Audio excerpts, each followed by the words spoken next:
As the lyric goes, anger is an energy.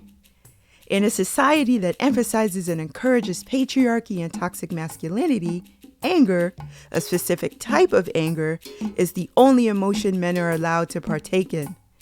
Any other feelings and experiences men do have, whether it's fear, joy, sadness, or love, can never be considered an emotion because emotions are deemed feminine. Anger is a tool we can all use, regardless of gender identity. When we see or experience injustice, we become angry. Anger is far too nuanced to have it only be expressed in a singular way. When we experience anger, we should be motivated to want to create change, not only within ourselves, but the world around us. It is true that anger never or rarely gets respect. I think it's because we are conditioned to believe that violence is one of the only manifestations of anger. Whether it's emotional or physical, when we are angry, we are likely to take it out on others or on ourselves. It is crucial to understand that anger can and should be used as a tool, again, of positive change, not of control, violence, or manipulation. We tend to use anger as an outward manifestation of something. Rarely do we use it as a means of self-reflection. We should be madly in anger with ourselves. We should never be comfortable enough to not do the work in healing and changing ourselves. Saint Anger, with all of its imperfections, is a musical guideline, an instruction manual in a way, to one of the scariest life journeys to embark in. To do so is incredibly freeing. This, in my eyes, makes Saint Anger a perfect album. It's about time that not only Saint Anger, but anger itself gets respect.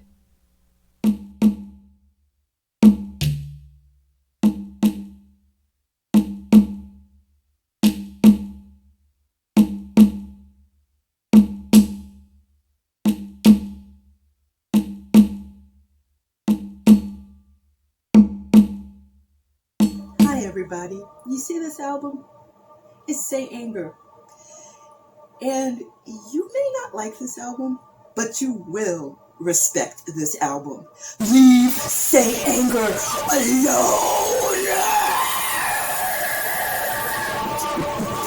At the 30th anniversary shows in 2011, when they play those songs, they play Dirty Window and I think Frantic with Bob Rock on bass. And James is like, they're like getting the bass, they're getting Bob Rock ready to play. And James is kind of just talking to the crowd. And he's like, anyone like Saint Anger? And it's kind of a thing, you know? Yeah. And of course, in a group of 1,000 diehard Metallica fans, you're going to have some people in there that are like, fuck yeah, Saint Anger's my album. Yeah, we know people who are like that. But James goes, he's like, well, you know, he's like, that record found its people.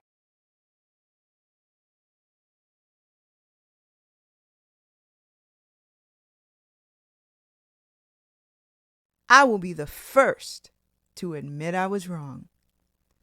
It was briefly before I turned 28 when I saw Some Kind of Monster in the theater. By 2004, I had stopped watching television, so I don't recall seeing a trailer. I was, however, a huge film nerd and would frequent the cinema. My interest was piqued when I saw in the papers a documentary charting the life of a band who had been in my life in one way or another since the age of 14. When I saw these grown men most people, including myself, figured had it together, conveying colossal amounts of insecurity, I felt nothing but disenchantment. It's not even that I considered them to be larger than life or beyond human. To see these men bickering among one another and seemingly talking past each other, to see emotional distance from people who have worked in close proximity to one another for years, it was disheartening to witness this type of dysfunction, even if on screen. It wasn't until I got hit by a truck where I finally understood. While they came onto this earth a few days before I did, I am 5 years older than Metallica. Born on the opposite ends of the US, my external experiences, not only of gender, race, etc., but also being a survivor of abuse and assault, shaped the internal dialogue within myself and how I see the world, as well as art and culture. Buffalo, New York, December 3rd, 1991 was when I first saw them in concert. I had just turned 15 years old. I don't remember what my first show was as a whole, and until recently, due to the wonders of the internet, I don't remember much of the Buffalo set, except for the opening song, Enter Sandman, and Battery, my favorite song at that time, which opened the final encore. 30 years later, after hundreds of bands and many life experiences, I see the band for a second and third time in San Francisco, California on December 17th and 19th of 2021 for their 40th anniversary commemorations. Metallica for me at this point were more than a simple band I enjoyed listening to. They were a significant part of my journey in healing from the trauma of a life-changing accident. The 40th anniversary shows were an incredible spiritual experience for me, and I got to share it with one of my closest friends who only months before became familiar with them. The 40th anniversary shows were the first shows I went to since the accident. August 14th, 2022, in Pittsburgh, Pennsylvania, was the second. It felt good to take a road trip to a place outside of going to the doctor or supermarket. I met so many wonderful people on this trip. For the show, I had an opportunity to be in the Snake Pit, a heavily coveted position at a Metallica show, where you get to see them up close as opposed to in between a barrier. Being in the Snake Pit was never something I thought about doing. However, I do think it's an experience that anyone who desires it should get to have at least once in their life. For myself, being in the Snake Pit was an incredibly overwhelming / overstimulating experience. Prior to being there, I had created scenarios in my head of what it would be like. While the prior anxiety I carried was still there, every other thing I imagined was wrong. Being in a wheelchair and surrounded by a crowd of people, I came seconds away from entering an intense panic attack. To calm my brain, I closed my eyes and focused on my breathing. As the soundtrack of AC/DC and Morricone opened Metallica's set, I had a little conversation with myself, put on my prosthetic, and proceeded to stand for the majority of the show.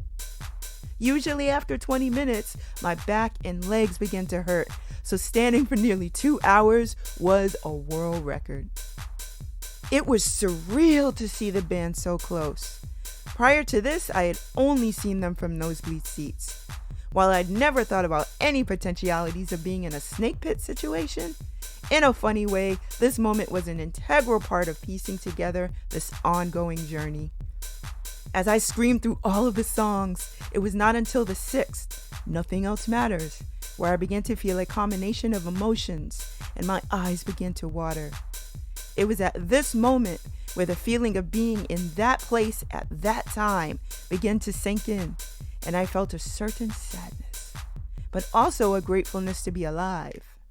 Song number 7, Dirty Window, from my beloved Saint Anger, was when a further range of emotions kicked in, and my legs and hands began to shake, and a tear left my eye as I sang with all my might. 5 songs later, I knew I was not going to make it, and I knew I would have to sit down. Fade to Black is an incredibly difficult song for me to listen to, and this time would be no different. I usually shed tears upon the first solo and verse, and this time, of course, would be no different.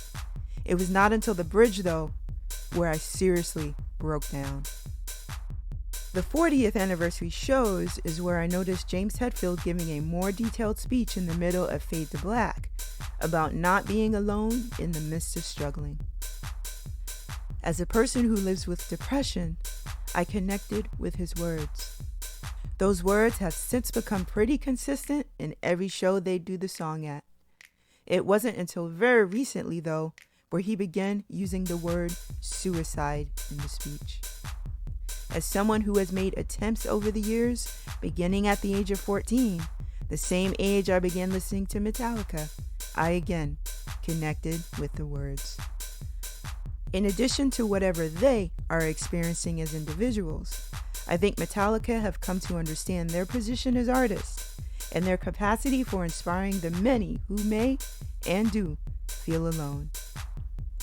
While it's impossible to physically talk to every single person who goes to their concerts or listens to their music, there are intrinsic elements in the human experience we can all connect to. And one of those things is experiencing the end of life. Head-filled ads. Please talk to somebody. Somebody loves you always. There is someone who will listen. I love you no matter what. No matter what you've done. You are not alone. One of the things that made me happy was to see a number of folks in the disabled community at the show. I saw a fellow amputee, someone who was blind, more than a few people with canes or some type of walking assistance, and the thing that made me happiest of all, seeing someone in a wheelchair being carried above the audience within direct sight of the band. It felt good to not be alone. Throughout all of these intense feelings, in the midst of everything happening, I knew I had one mission, one objective, to make sure Saint Anger was respected. An album that has been mercilessly attacked for many, many years. An album? Well, I'll let James Hetfield finish this sentence. The poor little album gets so much shit. While I was one of the people who strummed James's Flying V, it's ultimately not what I wanted. I brought a sign with me, which I held high during all of Dirty Window. While the guitar strumming was great, while being able to have an extremely close view of my favorite metal band was amazing, I didn't have an intense desire to be in the snake pit for the reasons most people desire to be in the snake pit for. All I wanted was for people, for the band to know that there were others out there who love and respect this poor little album. I held it high as they all passed on the snake pit walkway. And despite this, while everyone around me saw the sign, I don't think the band did. I am not part of the cool kids. I am not part of any cliques. Now, having taken part in the snake pit rite of passage doesn't make me cool or any more or less desirable than before. I am simply the same shy, awkward, invisible kid who wanted to share a great love of this album while I had the opportunity. A snake pit experience is part of the narrative of my journey in sharing the love and appreciation, just as this film is. And just like with the sign, the band will probably never see it. However, it is not necessary to worry about that. My ultimate hope is that all the invisible kids around the world who share a similar love and passion for this album know that you are not alone.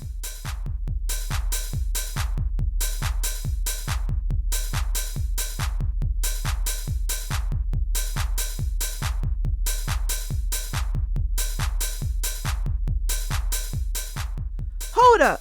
You may be asking at this point, what was that you said earlier about being hit by a truck? Yes, it is true. On the morning of February 12, 2021, I was hit by a semi while riding my bicycle. The tibia and fibula were broken in both of my legs, and the skin and muscle were massively damaged to the point where I needed skin grafts. The left leg has permanent pins and rods, and the right leg is now amputated. I do not know what happened in between me being hit and ending up on the ground, and my guess is that this is a good thing. If I were cautious enough to actually see the damage done to my body, I don't know if I would be here today. Metallica being part of the soundtrack of my life was no different prior to the accident. Me and my friend Ben would blast tracks from Master of Puppets or Injustice for All really loud over the speakers while at the job, and I would be air drumming. Before I went to bed at night, I'd fancy myself playing rhythm guitar in an imaginary band covering Battery. The universe has an interesting way of communicating though. Just before the accident, I would be at the job listening to One on repeat. It would be the only song I wanted to listen to while I was there. The moment it was over, I'd just play it again. And then I became an amputee. I don't know if people believe me. I don't know what's happening. But that moment I just looked at her, she just glared at me. I can't fight anymore. But what a feeling that.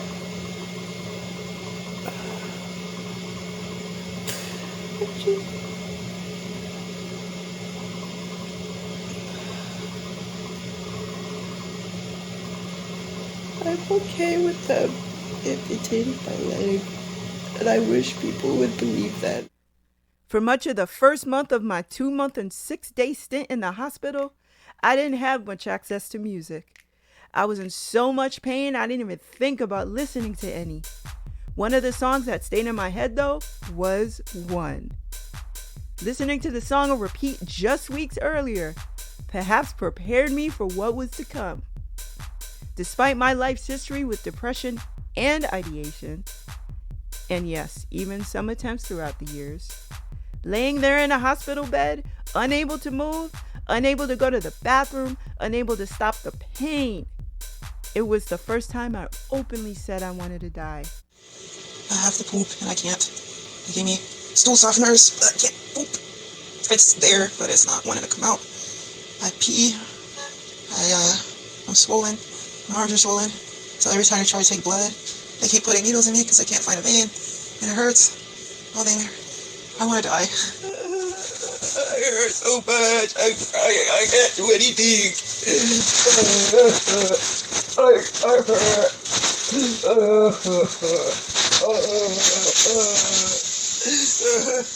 Help me.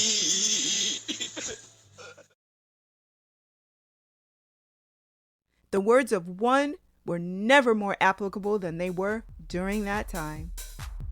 It was at this point my journey with Metallica took on a whole new life.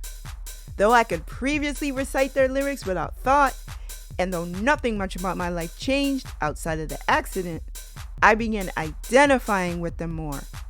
This band I fell in love with as an awkward 14-year-old only began to make sense as a person in my mid-40s. Their music was a soundtrack of helping me make sense of death.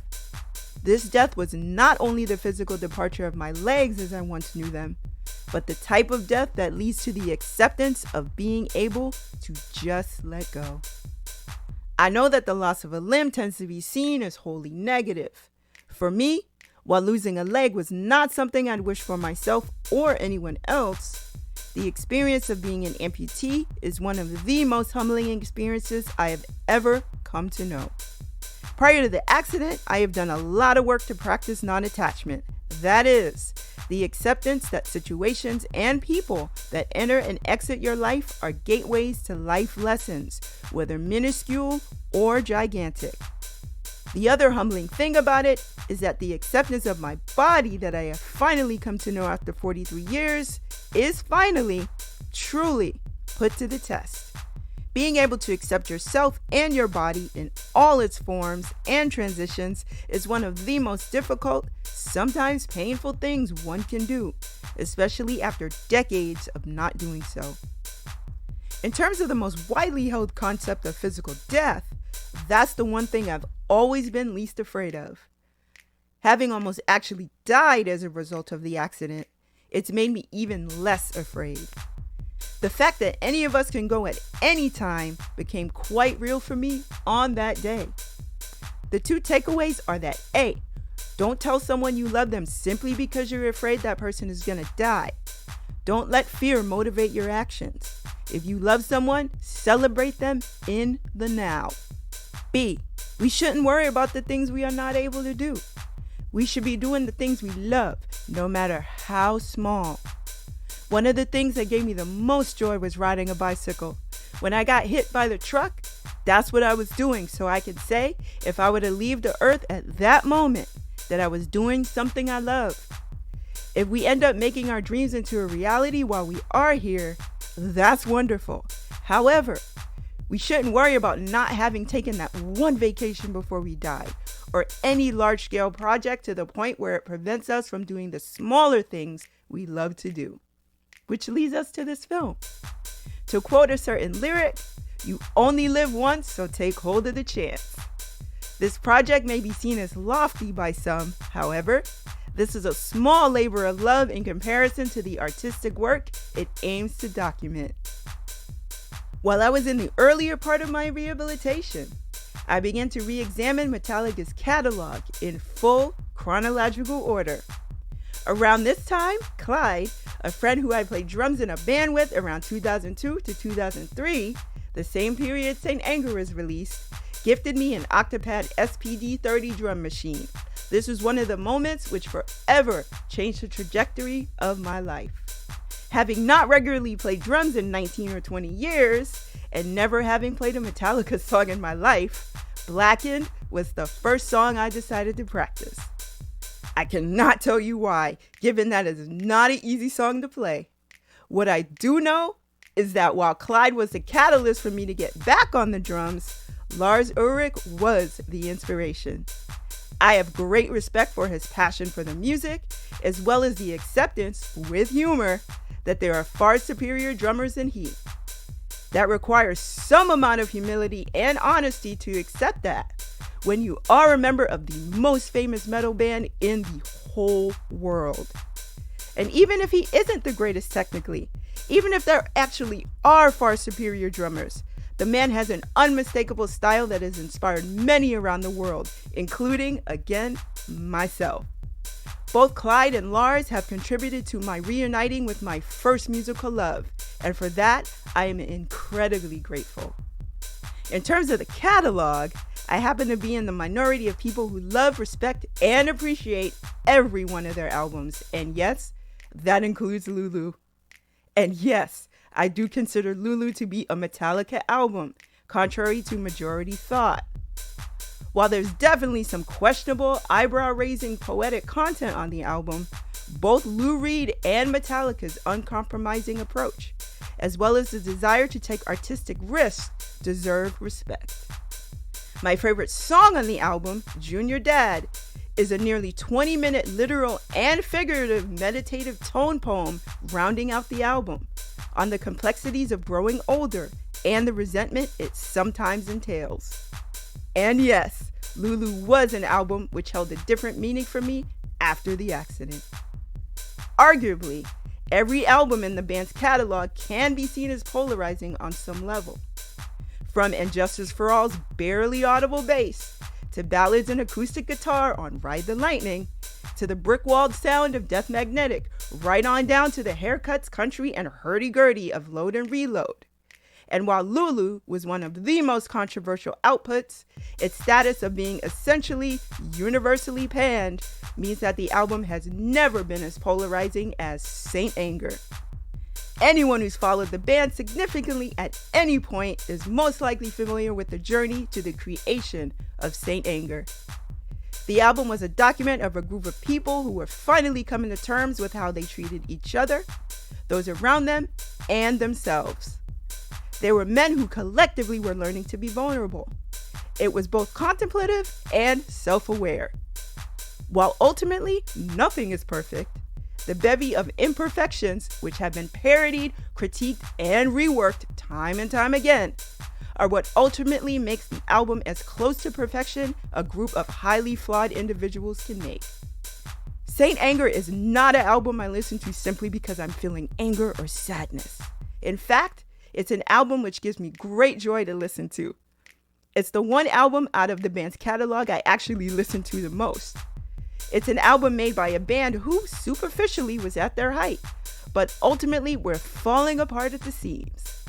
It's an astute, unembellished exploration of the many facets and struggles around death and rebirth in a spiritual sense. For those who are into this sort of thing, Saint Anger was the musical journey of the ego keeping the id in check. I am aware and definitely understand why someone may not like this album. Saint Anger, regardless of how one may feel about it, is an album deserving of respect. This film explores the stories of Stan Anger, the collective of superfans and admirers around the world, as well as those who validly critique what is, to me, one of the greatest works of art of all time. Irrespective of experiences in life, cultural interests, differences in ideological or political frameworks or spiritual practice. Amid all of these differences, the love, appreciation, and respect for Saint Anger is the one common language we share. This is a Saint Anger love story.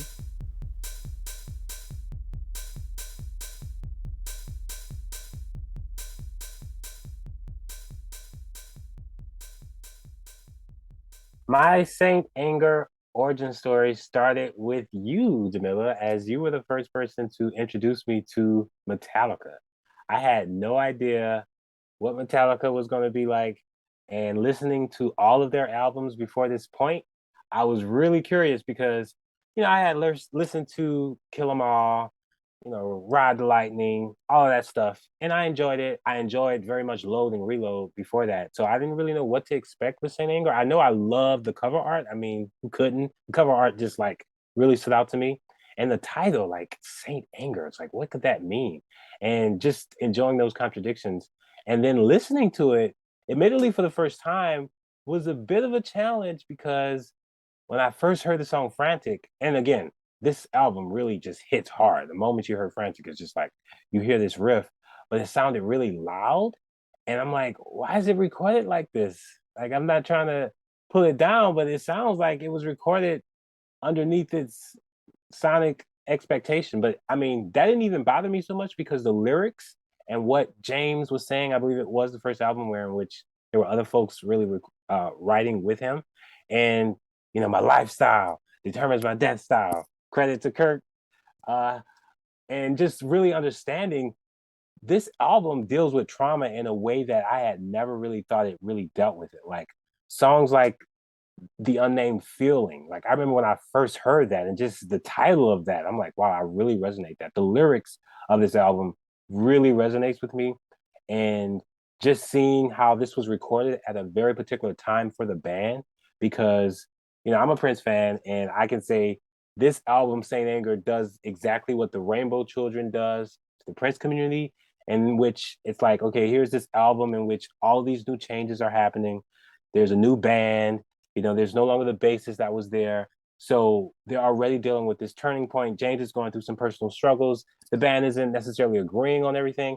And there's clearly conflict. And then I did see the documentary, Some Kind of Monster, which puts this album in higher perspective for me. But listening to this album alone, beyond knowing about the documentary and just hearing it, I was really able to hear all of these personal stories about, trauma and just abuse and forgiveness and purifying yourself. Purify, that's a song that really connected with me. But overall, I think the song that really hit me when I first heard this album was just the song Saint Anger, because just Saint Anger around my neck. He never gets respect. And it's like, you flush it out. You flush it out. It's just like, it has all of this energy. I mean, this is the album you want to play when you have those anger emotions and you feel like you need an outlet. This album is what I play when I'm feeling sort of like icky and I feel angry against the systems of the world, like capitalism. Like, I'm playing Saint Anger, right? Because it's like, this is giving all of those feelings in a way that really meshes well, although it was very difficult for me to listen to the album for the first time without guitar solos. That kind of had me like, really? No guitar solos? Like, but I get the crunchiness of the guitars, and even again, the sound doesn't bother me so much. Originally, since sixth or seventh grade, Saint Anger came out. Originally, I missed it, but it was the first album that I got to hear when it debuted, as it was released. But then Some Kind of Monster came out in theaters, and then there was one Saturday where they had it on VH1 for world premiere. And so I recorded it for a staff for disabled kids. I don't know what they're called, but I had recorded it for her. So because it was like 2.5 hours for the entire thing. So I used a 6-hour tape. And then when I came into school Monday, she gave me a copy of Saint Anger and a mixed CD of Load. Except Load didn't have 8 My Bitch and 2x4, but instead had Enter Sandman, Sad But True.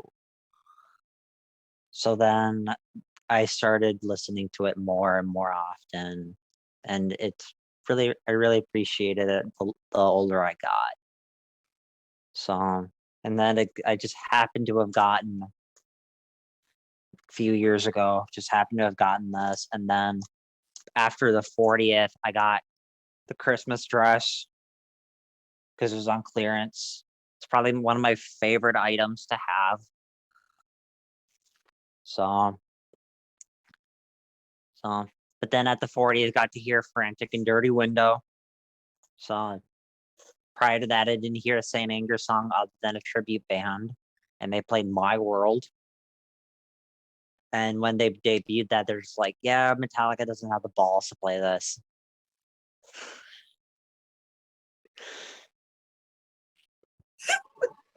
So what song do you connect most with on the Saint Anger album? I think Invisible Kid. Absolutely. Yeah.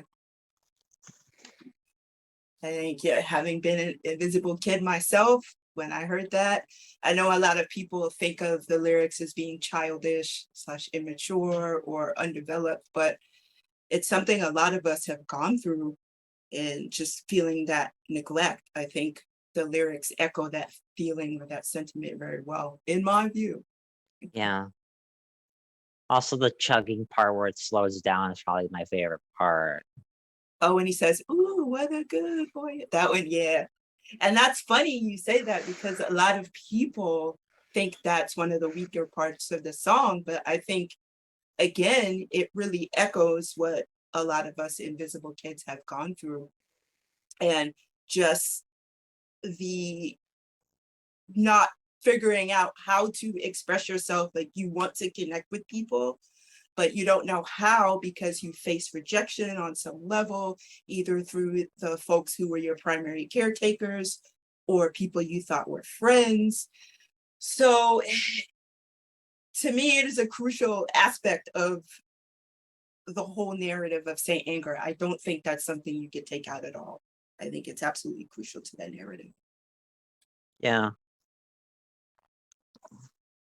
And I think that, a lot of people talk about it in that, well, I listen to it when I'm angry.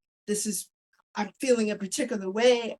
I don't know. It actually does put me in a good mood to listen to it. I don't know why. Yeah. Even though the songs comprise of a lot of pain, but maybe it's because I connect with that pain, and knowing that artistically someone has put that onto paper and onto speaker and onto amplification.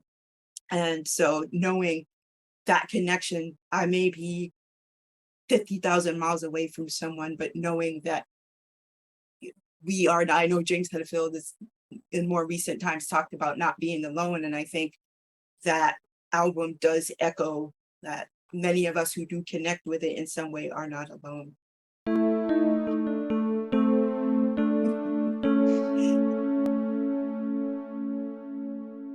So I originally found Saint Anger because when I first got into Metallica, I wanted to listen to all their stuff.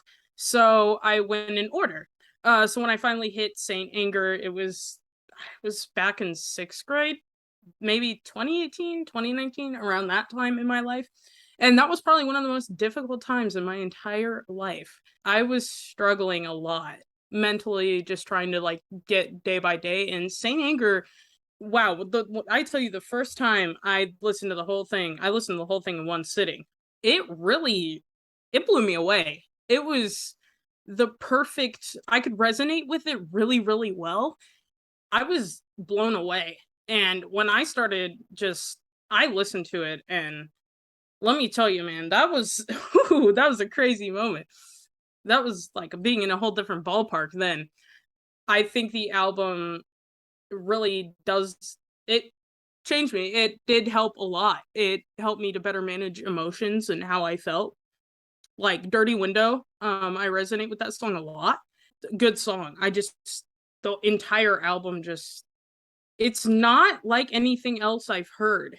I don't really know how to like explain how it makes me feel. I mean, it's relieving. And in a sense, it's different than most albums I've ever heard because it's different in a sense of just production and just how it's laid out and the elements used within the music, the artistic elements and all the different progressions and stuff. It hits me in a way no other album has. And my appreciation for Saint Anger really lies emotionally for me in like the emotional sense. I can appreciate it a lot musically and emotionally because I connect to it on both of those levels. It's amazing. It's amazing for what it is. And it definitely changed my life and helped me get out of a dark place in my entire life. That's a pretty common sentiment that folks who are massive supporters of Saint Anger have. As a Metallica fan on the younger age of the spectrum, how does this translate as opposed to, I'm going to say in a lot of ways, the jaded attitudes of older fans when it comes to this album, because people have experienced them for Kill 'Em All, for Ride the Lightning, for Injustice for All, even the Black Album, for Master of Puppets, all of these albums. You being on the younger side, probably the newest album for you would be Hardwired to Self-Destruct. Engaging with Saint Anger in a way where you feel it emotionally, how does that contrast as being such a younger fan with the older fans who haven't grasped onto the album in the same ways you have? Now, Saint Anger, since it is a widely talked about album and there are so many differing opinions on it, and trust me, I've heard almost everything about it. I guess as a younger fan, it's really hard to explain because it just emotionally hits you in a spot. It's very rugged. It's not all over the place, but it's very aggressive. I mean, it fits the name. But I feel as if since there's a lot of people saying, oh, well, the first four albums, which I mean, that's okay. It's an opinion, but Saint Anger, it tends to go one of two ways. Either people like it instantly or it grows on you. And I guess it really just depends on how the person really perceives it as an album and an artistic craft.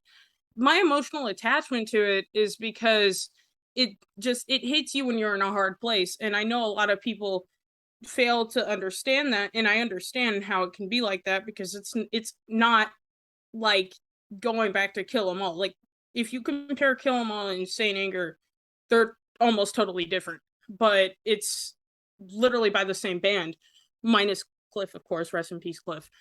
It's really hard to grasp onto it. And I mean, I understand. There's a lot of people who just say, oh, well, it's not as good as something Metallica has made back then, Puppets or Ride the Lightning or Black Album or something like that. But I just, as a younger fan, I genuinely resonate with it a lot. And I feel like I appreciate it because it is what it is.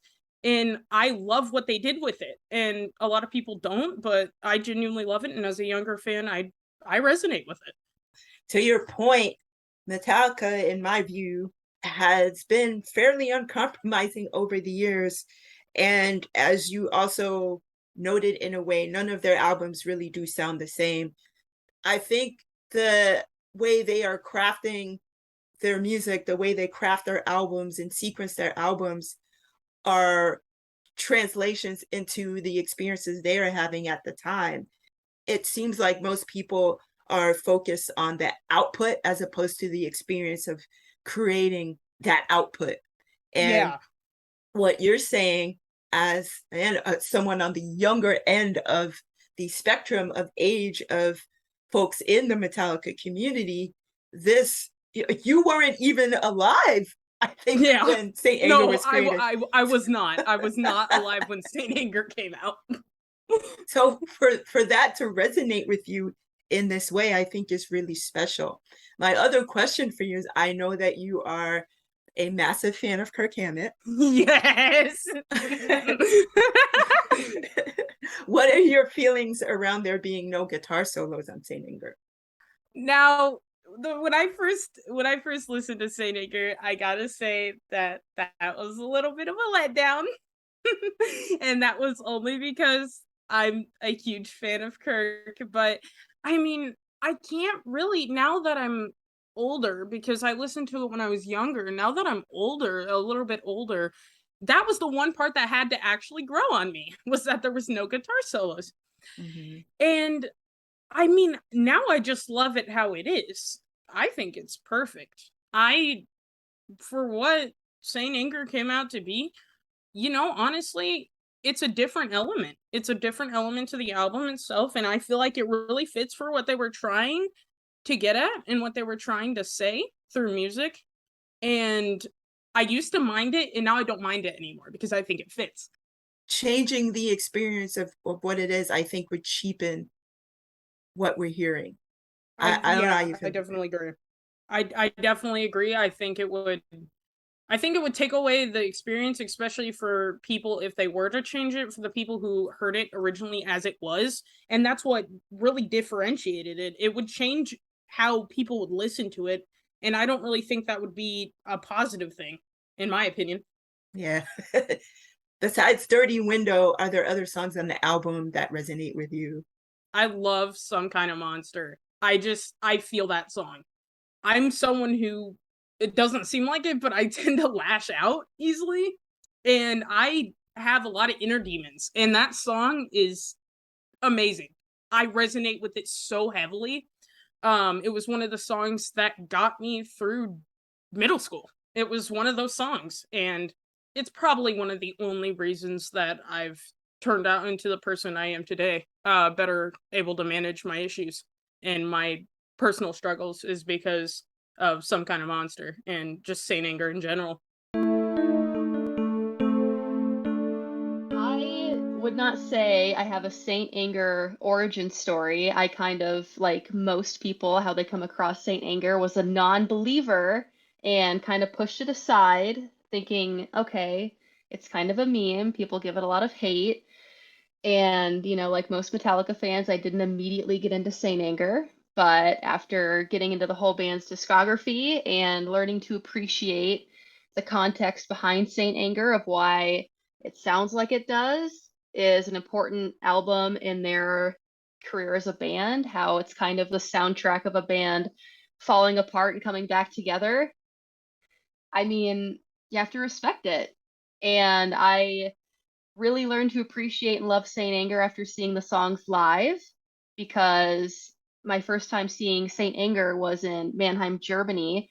And I tell you what, that song was the heaviest of the night. It was so good. James's vocals were so aggressive, and the way he growled, and they put so much passion and aggression behind that song. It made me a believer. So which show, man, did you see the 2004 show in Germany or 2019? Which show did you see? 2019. Yeah, that one was great. Yeah. Yeah, when they did Saint Anger on that tour, that was, yeah. Wow. My favorite of that is also in Germany from 2004. I don't know if you've seen that, but he starts out Saint Anger, but then when he goes in, and around that time when they were doing it, when he gets to the second verse and starts singing, you can hear him tearing up. But this particular performance in Germany, he stops and he is tearing up, but he stops and just pauses and like puts his hands, and just, lifts his, it makes me cry. And then at the end, when he does the Saint Anger, has his hands in the prayer position again. And it was just a very emotional performance. And to me, that encapsulates the experience of Saint Anger. And what you're saying is, what they were going through in the creation of the album. And even if I didn't love the album, just watching that, I would respect it on that level, because it is an experience where, you're saying they were about to fall apart, and this album brought them together in a way. So, wow, you saw that. Okay. Wow. Wow. And I wish I saw that. Yeah. I think you can't truly be a Metallica fan and appreciate every person in that band who went through Jason leaving and the rehab and coming back together without respecting Saint Anger and loving that album, because without it, they wouldn't be here. It was the therapy they needed to come out on the other side stronger and better than they ever have been. And they dumped out their demons, dumped out their aggression, channeled everything they needed to put in raw emotion into that album. And like I said, came out better and stronger. So you have to respect it. Absolutely. Are there any songs you connect with the most on that album? I really love Dirty Window at this point, just because I saw it for the first time at the 40th show in San Francisco, and then saw it again at Lollapalooza a couple weeks ago. And I have been putting that on repeat every single time I go to the gym because it just hypes me up so much because it's heavy. And yeah, I mean, seeing it live just takes it to a whole nother level. I mean, I don't think you truly can appreciate the Saint Anger songs in full until seeing at least one of them live, because they just pour it all out. Basically, by the time Saint Anger came out, I had already a couple of years that I was going through some hard situations and some tough situations in my life. Basically, in almost all the aspects of my life. So reading also during that period, during that era, that the band had also issues, leaving Jason Newsted, for example, leaving the band, James going to rehab, and all those things before the album come out. I knew that at least lyrics side, it will be something that it will come from the heart, especially James going through all that phase. I knew that it will have something that it will certainly have a connection with me, because I don't know, but a lot of people hearing some songs, you might get the feeling that, all right, this is something that it's like it is written for me, or it's like I have written that song. If I had the opportunity to write a song, it would be something like that, for example. So in most of the Metallica songs, I get that feeling. I have the feeling that for quite a large number of songs, I have a connection with that song that speaks to me for something personal that I gone through. So this is what happened also with Saint Anger. By the time Saint Anger came out, I was going also through that period of time in my life that I had very tough situations. So when I heard it, of course, lyrics are the ones that first struck on me, that because they were talking about all the things that I was going through the time, betrayal, feeling the anger inside of you for all the things that you face, even that the anxiety, the stress, like the unnamed feeling, for example, the song was describing. They are basically things that everybody experience in their lives. So it was for me a revelation that the band that I love was showing that they also go through that stuff. Because most of the times, you know, you have a band that you love. I'm speaking about the other bands, but they always they point out to you, or they project an image that everything is fine, they are tough, they can control everything, they can manage everything. but this is not reality. This is not the real life. So one of the things that made me want to love even more Metallica, it was that they didn't fear to express themselves, to show how they feel, to say what they think and what they are going through. And this is one of the things that this album basically represented at that time. And also through the documentary, Some Kind of Monster, we got the chance to see them basically as how we all are in some aspects of our lives, you know, when we go through tough situations. So basically that gave at least to me the strength to carry on and to make as an example how they treated themselves and how they passed through their tough situations that they were facing. Now, music, let's say, from the album, okay, it was something unique. If you are a Metallica fan, you know that by that time that Metallica doesn't do same thing over and over again. Otherwise, you would have all the time one album. You know, one Kill 'Em all the time. You know, 5, 6, 7 albums like Kill 'Em All or like Ride the Lightning. But when you are a fan of Metallica, this is one of the things that you know that will never happen. Each album is something unique. It's totally different from the previous albums. And from what I understand, it's that each album from Load and afterwards, they don't get the recognition the album needs at that time, but it gets it like 15 years later. But it's okay. It's something that eventually, if you leave aside, you know, the typical metal mentality that it has among the fans, and you start hearing the songs, you might get it sooner than 10 years, let's say. So basically, yeah, I loved also the music. It was hard.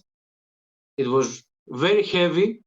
It reminded me kind of, in some songs, it reminded me some kind of, let's say, Godsmack style.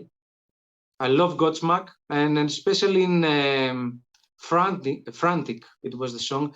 I saw some, you know, same parts, let's say, in the way that Godsmack play their songs.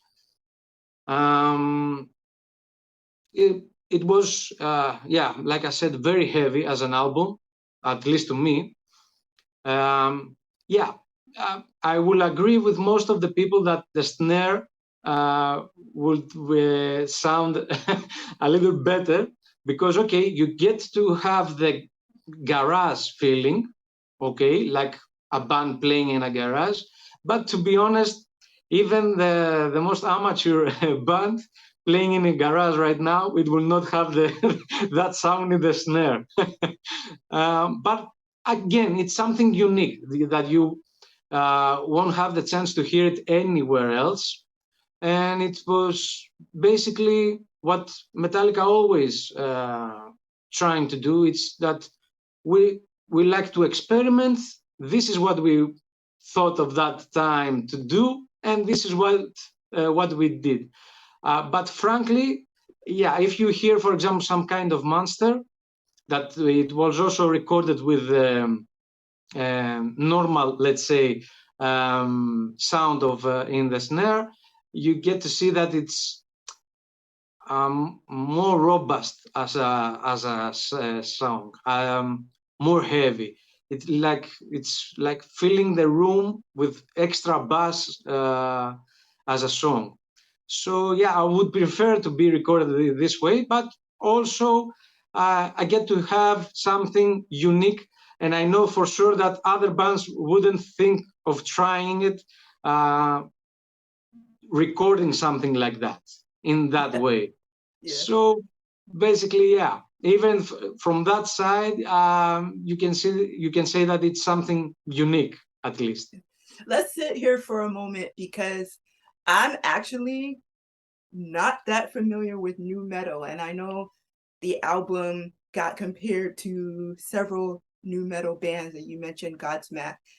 Mm-hmm. And so I think on its own, for me, just hearing that and not being familiar with a lot of nu metal, I love the album. I don't mind the snare. I think that, as you mentioned, it is an album that doesn't sound like any other Metallica album because none of their albums sound the same, as you mentioned. So that is definitely one of the critiques people have of it. But on its own, do you think if it were another band, another nu metal band or something, do you think people would be praising it if it wasn't Metallica? Well, not that at first, but I believe gradually it will have more fans to support it, let's say, as an album. It would have taken longer time for people to love it and to recognize, let's say, the band. But gradually, yeah, some metalheads will gradually love it. Because like I said earlier, all the songs are heavy, very heavy, at least to me. They have something unique that you haven't listened to another band. So you don't get the typical, let's say, heavy metal songs or thrash, let's say, songs. You get something totally different, something unique that you gradually, if you hear it over and over again, you get to gradually love it. And especially for me, when it has the lyrics that it has in other songs, it speaks to me way more as individual song, let's say. You mentioned the lyrics because that's a thing for me too. What song, you mentioned Unnamed Feeling, are there other songs for you that speak wholly to your experience either at the time or now or whenever? The ones that I love from the first hearing of the album was Unnamed Feeling, like I said earlier, Dirty Window, and Invisible Kid, and Sweet Amber. Gradually, I put in that list also My Word, because also had to do, again, with, all those things that were going through my mind at that time. So gradually, I understood and thought what James wanted to say through those lyrics. And basically, it was something that I was also going through that time. But the first songs were the ones that I mentioned earlier. My Word came a little bit later, let's say.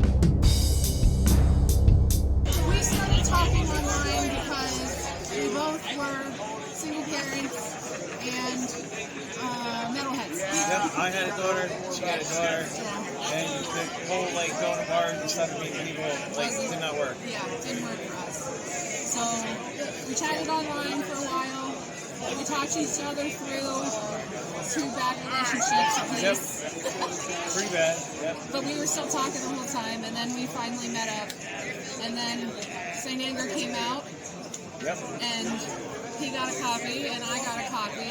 Yep, we both had copies. Yeah, we each had a copy of our own, because we weren't living together yet. We were just dating. And we lived about 90 minutes away from each other in the car, so we had a lot of phone dates. And so we each did it, put it on whichever stereo where we were, and started at the beginning. It was fantastic meeting all of you. Crashing right now. Need to get the hell home before we fully crash. See you at the next show. See ya. Woo! So we would put the CDs on our respective stereos and play the song and then stop and then talk about it. Yep. And we would go through the whole album, and that was one of the first things that we did that was Metallica. We listened to it a lot. A lot. We listened to it traveling back and forth from Each my other's house places. to her house. And all Yeah. that. Yeah. So that was our first, the Madly Anchor with the World Tour was our first Metallica show together too. Yeah. So that was pretty awesome. And those shows were also I awesome. think we were in Cleveland, right? Yes. And I think Godsmack opened. It was something like that. Yeah. I can't quite remember. Because the openers really didn't matter. That's true. Later on, we had cats, and we named one Metallica cat, which we still have, and we named one James Catfield, which unfortunately he passed away, but he was a good little dude. Yes, it was. Now we travel all over the place when we can. We did the Whirlwind S&M 2 for a day, and I had to drag his ass out of bed when we got here, because I'm like, if you sleep, we're not going to see anything! Get up! Yeah, that was something. Went to the show, and it was amazing, and I cried a whole bunch. And then we stood outside with all the people from the Latino countries while they were doing their cheers and shoulder signs and stuff. That was really cool. What else? I don't know, we've been everywhere. I've been everywhere, man. So we did here, Pittsburgh, and we did Buffalo. We were in Buffalo, and before that we were in Louisville, Kentucky. In San Francisco. Yeah, and before that was S&M 2. And then I did other places. Yeah, you were all over the place. I've taken 2 of our kids to see Metallica. So. Once in Pittsburgh and once in Grand Rapids, Michigan. Yep. Because why not? So what St. Anger songs do you connect with the most? Okay, my brain is going So, different direction. okay. I'm bringing it up. I'm better with song titles than she is. So, Frantic, Sweet Amber, All Within My Hands, even though people hate the end of it. I love it. Absolutely. I like that, the ending of that, but and the acoustic version is also awesome. I love both of them. Especially like the S&M2 version. It's amazing. So those are 3 of them. I love them both. Well, yeah, they're both good. They're both their own little thing. Awesome thing. She's gonna look up song titles. There you go. You found it. So, do you like Dirty Window? I do. Played tonight? No, I do like Dirty Window. I like The Unnamed Feeling. I like Purify. I like All Within My Hands. I like both versions of that. I like when they play them now because I was a drummer all through high school and college, and to hear the snare drum with the snares off makes me want to cry. So I prefer it now versus the album version, but that's just me. You should always listen to like the live rehearsal thing. I could. Because the snare is much better in that. No, I think I have a lot of respect for St. Anger though, because it's really coming from a place of truth and like purging everything out of your system and stuff. Like, and you have to respect that's how he was feeling at the time. And so to just be able to create art out of that, I create tongue ties. Like, we go through stuff as parents and it's just, oh boy. And I know I don't think I can make a song out of it. Like, a lot of people hate it, but if not for that album, the band would not be around any longer. So, if you hate it, stop hating it, because they're still here because of it. And I've about had it with these guys. Oh my god. Saying, nothing after black, it's all shit. Okay.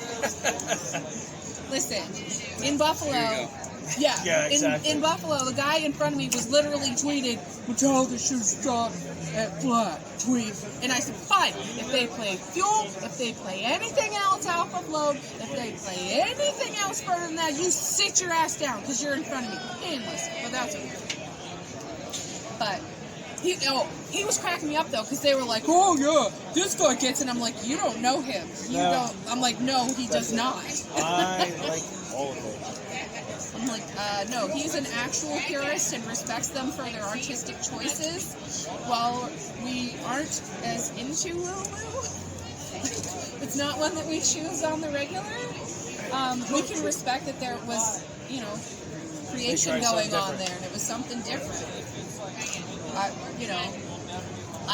I'm not a creator, but I'm a performer, and I can completely understand doing the same thing over and over and over and over and over would get boring after a little while. Even theater actors change it up a little bit.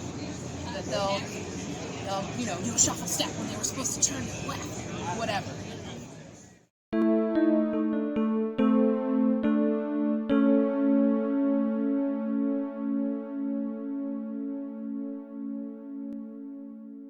For Saint Anger,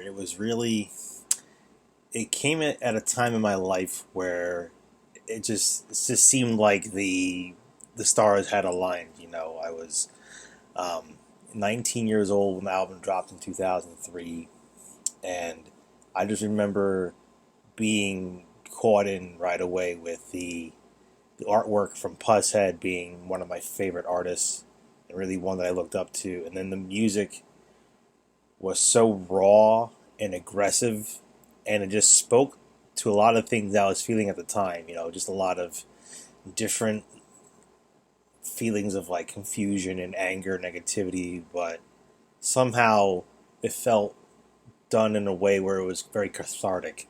And that to me is Saint Anger in a nutshell. It's not pretty, but it's very cathartic, and it not just for the band, but for people like me who still, 20 years later really look to that album, not just in the dark times, but also good times too, because it has a lot of just great pummeling tracks on there that you can just, bang your head to. So, cheers to you, Saint Anger, the 20 more years. So Saint Anger is probably my favorite Metallica album. If not, it's definitely up there for me. I love everything that they've done, but I feel like this album in particular is so severely underrated and misunderstood. And it was the album that introduced me to the band, so I'm sure part of why I love it so much is the nostalgia and the fact that I didn't really have any preconceived ideas of what Metallica should sound like.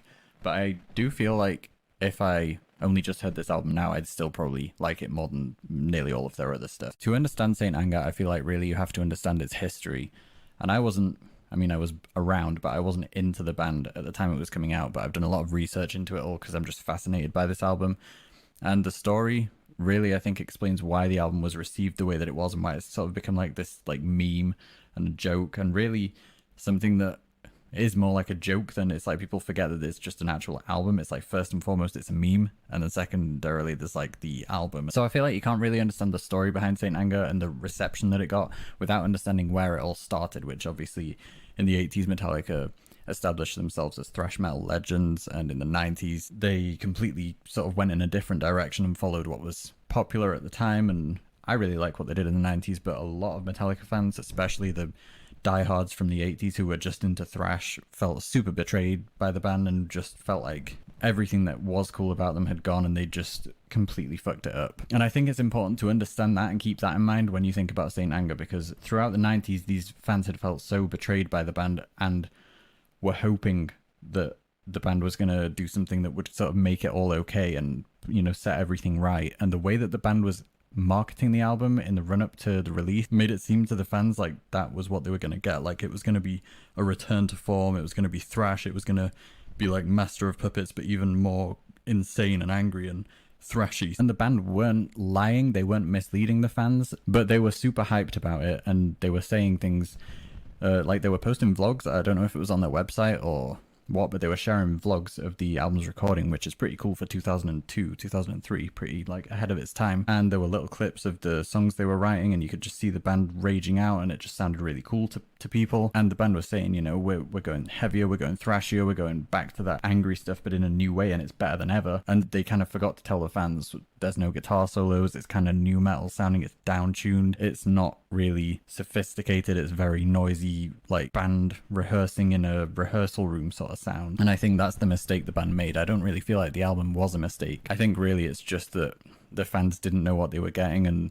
a lot of people were really hoping for something that was like the opposite of what they got. And I think really I can understand a lot of the things people hate about Saint Anger, and I don't love everything about it. I can see that, you know, the snare does sound a little off at times. Maybe that's an understatement, but I think really the reason that it's become like this meme is just a sort of ripple effect, because a certain percentage of Metallica fans were so hoping for something and already had felt betrayed by the band for like 10 years leading up to it, or longer than that, 12 years. So they were hoping that this album was going to be Master of Puppets basically, and it was so opposite, and these people were so pissed off and so disappointed with the band that I think the amount of hate coming from, even if it was a small group of Metallica fans, it leaked out and became the sort of consensus that Saint Anger is this disastrous mess of an album. I was actually looking on Wikipedia a minute ago, like the reviews were pretty good when this album came out.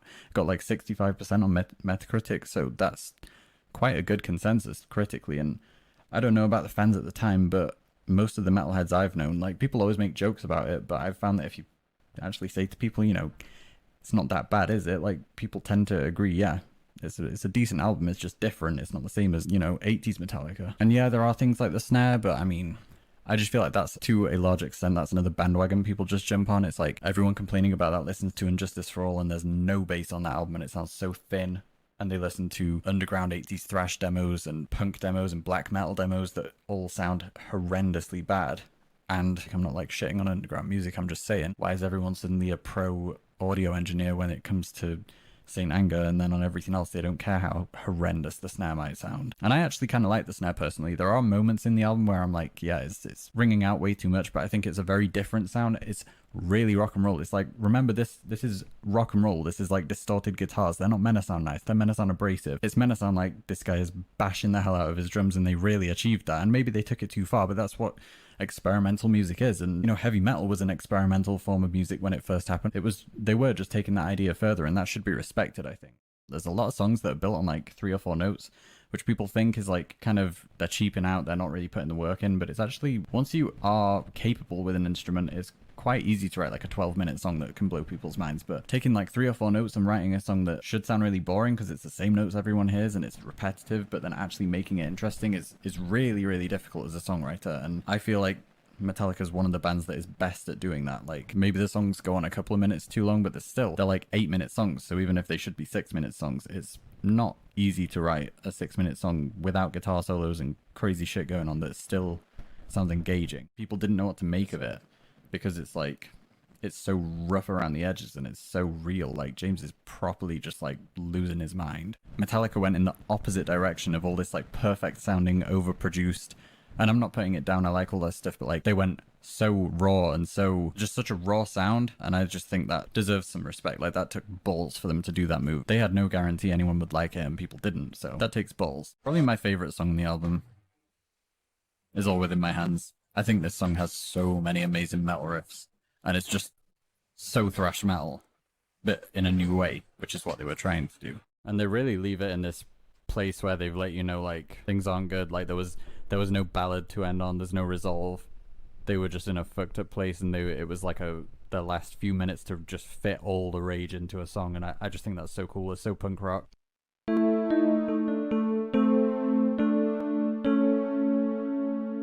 All I remember, it was around probably 2004, going into high school and meeting people who listen to so much different kinds of music. And I guess it's ultimately just a Metallica story too, but you heard Sandman on the radio every other second on every other station. And if it wasn't that, it was One or Pup, whatever it was, it doesn't matter. But all I remember is, because that was the newest album at the time, I'm pretty sure I remember going to the record store and picking it up on CD because, hey, that was the newest one at the time. Now, I don't remember how it evolved from that to traveling all over the country to see the band. But I guess it must have somewhere started in or around there, and it was just a black hole of everything all at once. Wow. The people listen to Saint Anger when they're feeling bad. A lot of people say this is an album when I'm feeling down, when I'm feeling upset. This is what I go to. For me, I'm weird, I guess, because it actually makes me very happy to listen to. Oh, I agree. Oh, good. It's I mean, you can sit here and argue that it is their darkest album to date, because I think it is. Yes, there were songs that were deep for James, but I don't think the entirety of a single album encompassed how deep. Encompassed the deepness. That's not a phrase.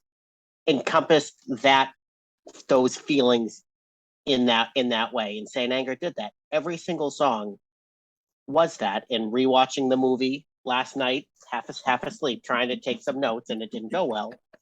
You can see every song as the movie goes through. They're working on, okay, day whatever 302 is My World, day 476 is Frantic, and they're working out bits of every song, and you can see some of those themes tie into James's emotional state, his relationship with Lars, relationship with the band, with management, who they still are a machine and need to do stuff. And James clearly didn't want to do that. He wanted time for himself, and that's just not how a management company operates. So that was a lot for him and the band to deal with, and it came out in that album. It's the most aggressive album, not in the direct sense as we always think of aggressive, but it's aggressive, it's dark, it's deep, and the lyrics are very, very obscure, as James is very good at, but also very direct to what he is, or what he could be struggling with or thinking about, or having these thoughts, or going through rehab, and however they broke him down and built him back up so that he could become a better human for that, or become a functioning member of society again. Mm-hmm. It's you don't forget those moments. You learn from them, and I'm sure that came out in the lyrics. Absolutely. And the music. Absolutely. And I also find it interesting because Metallica's been a band that's been so hated over the years for one reason or another. I know people focus on Saint Anger, but even since Ride the Lightning, oh man, they made a ballad. Oh, they had acoustic guitars. There's always something that people took issue with the band, even them making a music video. James Hetfield talked about how somebody spat on him because of the video. So there's always been this sort of antagonistic attitude towards the band because they didn't fit a particular box. What makes you think that Saint Anger was any different than that? All of their albums sound different. So why would Saint Anger get the most vitriol, you think? I think that's a tough question. And we could sit here and I guess talk about what I guess ultimately what we think, but ultimately have no idea. I'm sure for, let's just say, a certain number of people got, I don't want to say triggered, and I don't want to say angry by, but because that album was so open and essentially brutally honest, I think that scared people having to look at the reality within themselves of throwing shoe at a glass house or whatever, any of those turn a phrase. Yeah, I would agree with that. Because I think people look at things musically. You ask people, do you focus on lyrics or the music? And a lot of people will say the music. So people did take issue with the lyrical content because it was a little more vulnerable than usual. I think that Load was extremely vulnerable in terms of the lyrics. but it was still couched in obscurity, if you will, or indirectness, as you were talking about. And Saint Anger was, along with the movie, was literally like, we are going through these things, we are bearing our souls. And you have Metallica doing country music. They're playing with a symphony. They're doing all of this stuff. And Metallica's always been a band, in my view, they've had less than amicable feelings towards the music industry. And so it came from Kill 'Em All, just a reference there, straight on down to where they are at this point, where they are perhaps the only band of their stature to have their own record label, their own record press, all of this stuff. So I think Saint Anger goes along with that pattern, where it's just, we're not going to fit in these particular boxes, whether it's musically, whether it's lyrically, or whatever. And even something like Lulu, that's another album that's panned universally, even more than Saint Anger in a way. So they've always done things to their own liking. Yes, obviously Metallica exists to connect with other people, and in terms of creatively, they've never fit into any particular boxes. So I just think that it's strange that people have, even though Lulu's been more panned, Saint Anger still gets more vitriol in a way. I think people, I think one of the biggest reasons is because it was documented. 100%, because it was documented. Every other album prior to that, we got nothing. Literally no updates. No, hey, day 352, I told Bob Rock to go fuck himself. None of that. You saw the four of them. Any of the people who work at HQ too. I mean, you can lump them all in too, but you got to see those four people, James, Lars, Kirk, and Bob, at their most vulnerable, vis-a-vis James and going through his problems and his strained relationship with Lars because XYZ, Kirk just not wanting any part of this whatsoever and trying to be egoless, as he calls it, and just be the middle to the yin and the yang of James and Lars, because that's those two just butt heads, and that's their kind of relationship. They're both alphas in their own way. And Bob obviously just stepped in to do whatever he could do to help get an album done, help keep the band together, and do whatever it is that was not asked of him to do, because he friends with them by this point, worked with them for so long, and that whole ordeal. But I think just because it was all documented in such a raw way in when they were making the movie, they did it in such a good way of going through, okay, while working through this song, these things kind of sprinkled to happen. And then they kind of threw in maybe a more current event at the time, like a show with Rob, to kind of, hey, we're all happy. Now let's go dark again, and show the evolution of their relationship with Phil, particularly Sweater Man. And how at first, none of them were accepting of someone entering their camp and telling them what to do, because that's, as you were saying, that's how they've been their entire life. They just wanted to do it their own way. But Phil coming in, ultimately breaking those walls, and without a doubt, he helped. I don't think anyone can sit here and argue that he did not help. Now, did he overstay his welcome? That's something that could be up for a discussion. And how long he overstayed his welcome. But all of those entities as a whole, during the filming of the movie, of however many days it turned out to be, the recording process, that helped them come back from the brink of death. But also during that time was the whole ordeal with Napster. And that turned everybody against Metallica the wrong way. It was slightly documented in the movie in a bit. But were they right? They were right. Lars was the most hated man in rock and roll, in music, let's say, in music. But damn it, he was right. But you look at more recent box sets that happened. And so in those box sets, I actually have all of the box sets except Master of Puppets. Good luck with getting that one at this point. Yeah, but, right. But looking at the box sets, and in some of them, you see the lyric sheets and the evolution of the lyrics that happen. One of the things I love about Saint Anger is how you see that evolution within the lyric sheets. So it's not just the finished lyrics. You see just the scribbles and the drawings and how the lyrics evolved to be where they were. And some of them, like, you see where the brain was going.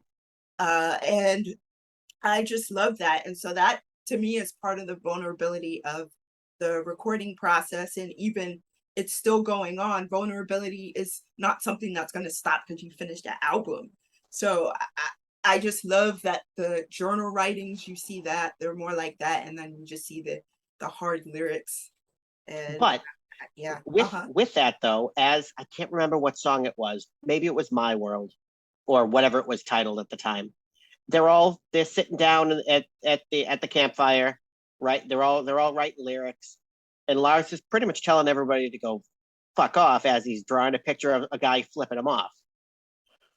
I mean, it's going to take that with a grain of salt too. But when there's a good lyric, they accepted it. For example, there were certain points during the movie where if there was a good line that anybody wrote, that was on the wall. I think it was like Kirk was lifestyle determines my death style, or Lars was whatever, something else. Bob was the frantic tick tick tick tick tick talk. It's just as far as the melody. Yeah. But they all came together and helped make that album in a way that was never done before.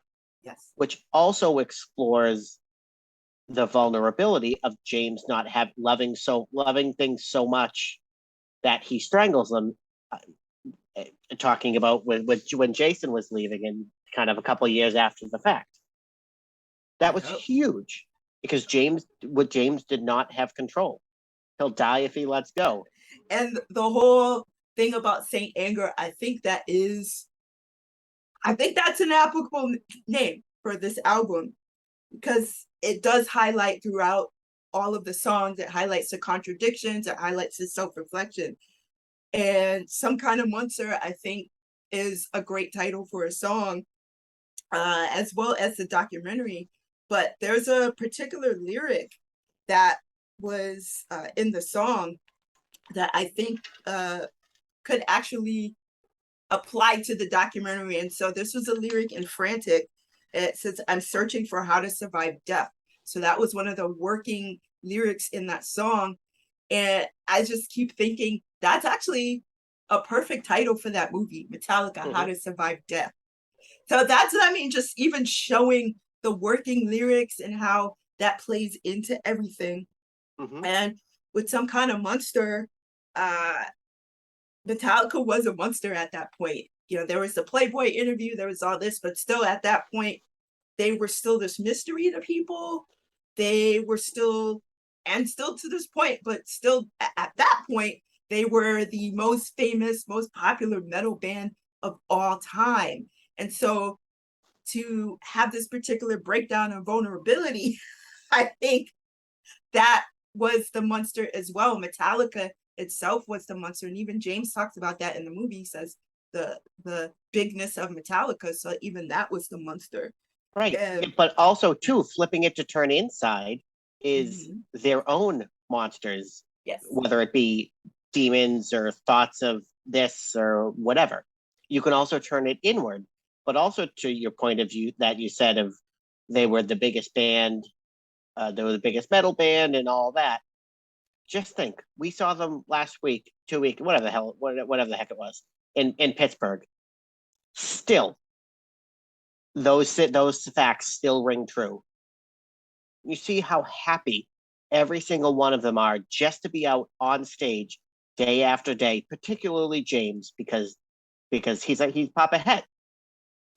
To see the smile on his face, how much fun he is having at every single show, every single second of every show, just soaking it all in and getting all that kind of good energy. because he was able to allow himself to be so vulnerable during that time, allowed people to connect with that. And now he's not trying to speak for him, but he's accepted, I think, who he is as a person with his positives, negatives, flaws, and all that, so that he can now be open with himself and make that speech during Fade, for example, or some other song that has lyrics that touch upon themes that nobody wants to talk about. He's with the stroke of a pen to write something so not directly to you, but it can speak directly to you, it's incredible. To even put yourself out there being Papa Het, he's supposed to be the patriarch. This idea that men don't cry or men don't express feelings, I think that was another pivotal point of Some Kind of Monster or Saint Anger, the album, or even the person that James Hetfield has become. Or as you were talking about, just to let go of just giving up, just, okay, we can all write songs, we'll be a little bit more democratic. So, obviously, if you look at Death Magnetic or the albums, it did end up going back to James Hetfield being the primary lyric writer. And I mean, his pen game is on point, but one of the special things about Saint Anger to me is relinquishing that responsibility, or relinquishing a part of you that holds on. It's like, this is my thing. I think that says a lot about his character. And he said that, and he did say exactly that during the movie. Yep. Bob would come to him for lyrics and be like, "Oh shit, I have to have something, and I'm not inspired." And luckily, he had the other guys to fall back on. And Lars jumped in, is like, "I have to fucking get something in before everyone else does." And Kirk is just sitting there like dead silent. But it's all these different ingredients that go into the pot that make the soup that is Metallica. Yep. And without all of those things happening, that going to happen, have happened, whatever, that makes them who they are.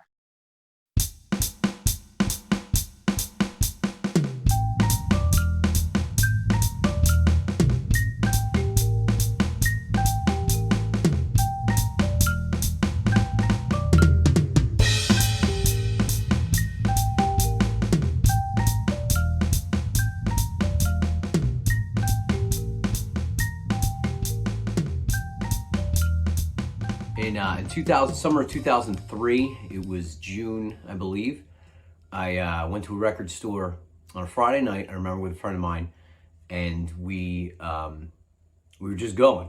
And there it was. As soon as I walked in, I saw the Fist. And I immediately knew that back then records used to come out, CDs used to come out on Tuesdays. And this was a Friday night.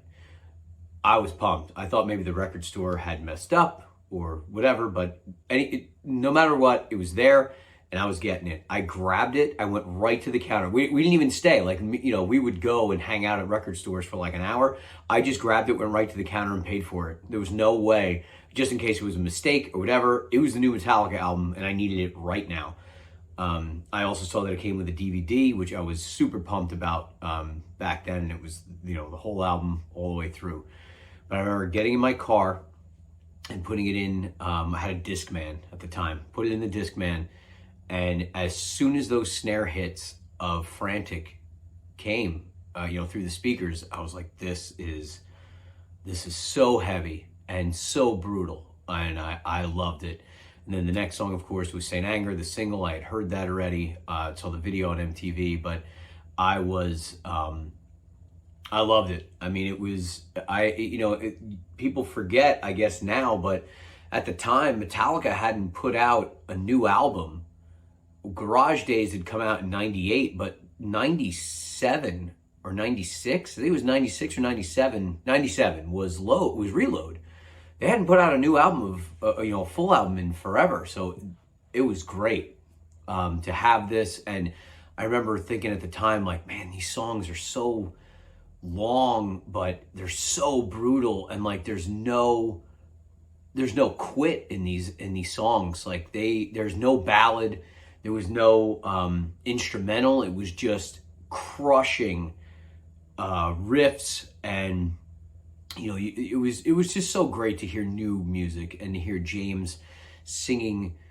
You could tell like they didn't touch up the vocals. Like it was a very raw album. And to this day, when I listen to Saint Anger, it was very raw. I dropped off my friend and I continued to listen. I drove around it is a long album. The album's like 75, 80 minutes long. And I listened to the whole thing. I remember driving around in my car until the album was done. And then I got home, put in my CD player at home, and just went for the ride again. And it wasn't until I was at a trade school at the time that I had gone to school that Monday and talked to a couple of the guys there that I knew were Metallica guys, and they didn't like it. Like that was the first that was the first inkling that people didn't like this album, because I loved it. I loved it from the moment it came out. I still love it now. Me and a couple of group of my friends, my friend Danny, my friend Chris, we love this album. It is right up there with all the other Metallica albums to me. It's something different, obviously, but it's it's still a ride and it's still a journey, just like all their other albums are to me. And there's still songs on there that hold up. I think the whole album holds up, really. As case in point, they're playing Dirty Window on the tour right now. Then obviously comes the tour.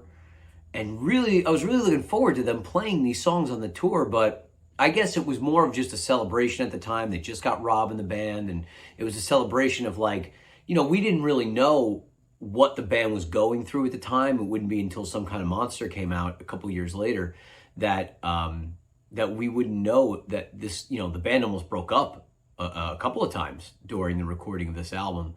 But,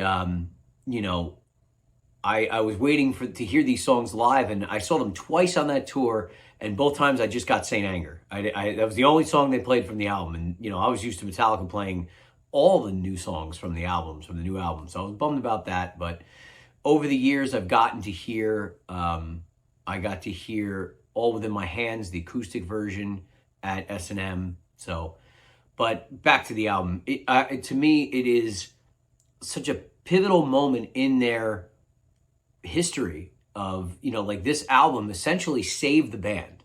If they had never got this album out, the band probably would have broke up.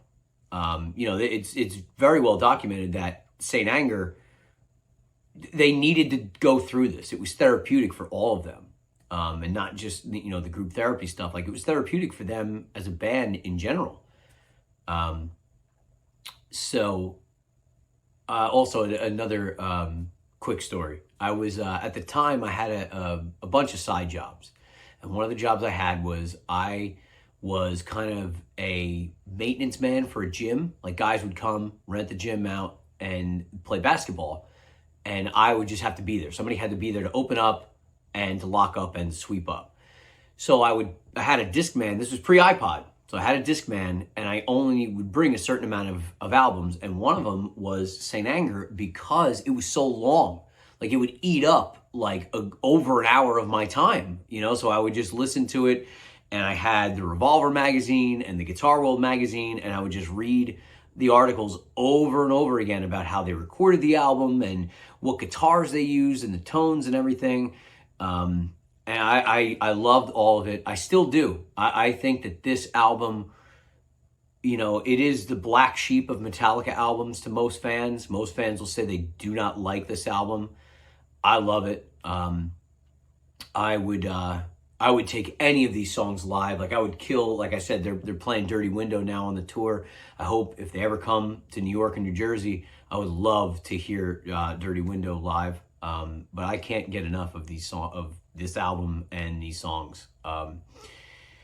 It is, I don't want to say it's my favorite album. I mean, all Metallica albums to me are my favorite album. I love all of their albums. I mean, but this one, holds a certain place in my heart. And I've defended this album many times. I've actually gotten into arguments, like full-on arguments with people over this album, over the snare sound, over the guitar sound, over the vocals, how raw the vocals are, and how it captures the band live in their element.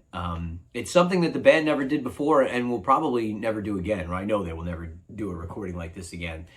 But, and also it's another album where it's really made a three-piece, it's just James, Lars, and Kirk, and Bob Rock playing bass. I mean, that'll never happen again either. A non-Metallica member playing bass. But everything about this time, like I just loved everything about it. I love the DVD. I think the audio quality of the DVD it's a whole nother thing. It's like these songs sound amazing on that live DVD that came with the CD. But I could go on forever about this record, but all I will say is it is definitely something that it's almost like if you talk to a Metallica fan, you ask them, opening question is, who's your favorite bass player? For me, I also follow that up with, what do you think of Saint Anger? Because I've met a lot of people, even on, the Metal Up Your Podcast boards. We've bonded over, including the director and editor of this documentary, over our love for this album and for the song Purify itself. Like, I found out that there's a whole following of people that love that song. I didn't know people didn't like that song, because I think that song is great. I think that riff is so much fun to play. It's so heavy, and I don't know. I didn't realize that, like, some people consider it the worst Metallica song ever. I had no idea. I love that song. It just strikes a chord with me. Like I said, the riff is so heavy, so much fun to play. Like when you play it, get under your fingers as a guitar player. And it's just, on the DVD, James is playing the Uncle Milty, his 70, I think it's a 74 custom. And it's just the heaviness of that guitar and that riff is so good. I encourage you, go to YouTube and pause this documentary. Go to YouTube and look up the live Purify from the DVD and tell me that is not one heavy song. How does it feel to be alive?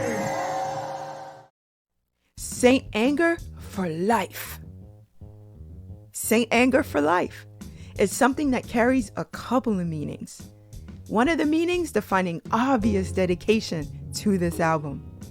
The other meaning is something I'd like to focus on. It's a meaning that is more significant to me than even my love for this album. Given the context of Saint Anger as part of the redemptive arc narrative of the band, it's important to note that their actions in the post-Saint Anger years are a juxtaposition to not only their past actions, but also a juxtaposition to the lyrics. They decided to choose life, for they understand death very well. Saint Anger is the musical representation of the question, when you die, what are you leaving behind? The greatest example of this juxtaposition is All Within My Hands, a song astutely describing separation anxiety and the pain it can cause others. The band have flipped the context of the song around and used the title as an opportunity to take the massive platform they have, founding an organization which collaborates with community groups and other organizations around the world to contribute to tackling larger structural issues as hunger, houselessness, domestic violence, and the ravages of natural disasters. While these problems cannot be solved with one or two organizations, the question again becomes, when you die, what are you leaving behind? While the band concentrates on giving their best during performances in every city they stop at, they also understand that leaving behind a legacy of music isn't the most important factor. As the building of stadiums consistently displace people, as the audiences who come to see the shows leave behind a trail of trash for others to clean up behind them, there's work being done every single day, addressing the daily struggles the populations face. Saint Anger for life.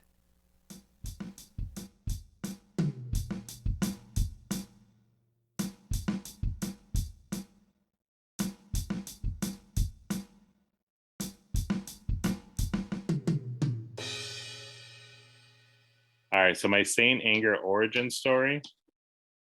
I was a senior in high school, about to graduate, and Metallica, my favorite band of all time, was coming out with a new album. And I remember hearing the title track, Saint Anger, on my local radio station and wondering what the hell I was listening to. It sounded like Metallica, but also sounded completely different in so many ways. And they had not played with that amount of ferocity in several years, going from the Black Album through Load, through Reload, and all that. So I was taken aback a little bit and was trying to make sense of it, but I dug it. I liked it. It had me intrigued for the album. I remember showing friends of mine and like, hey, did you hear the new Metallica song? When they heard it, they were like, I think I like it, maybe not. I'm not sure. A lot of scratching of the heads. And I think that was really like my first experience as a Metallica fan, being like, what is this? When Load came out, I was so young, kind of ignorant to their early days at that time, that I just accepted it as, yeah, this of course is what Metallica is. They have short hair and they play bluesy country western songs. Of course they do. But when Saint Anger came out, I was a massive, well-educated fan, had caught up on everything and then some. So yeah, that was kind of the first time I was left scratching my head, but I dug it.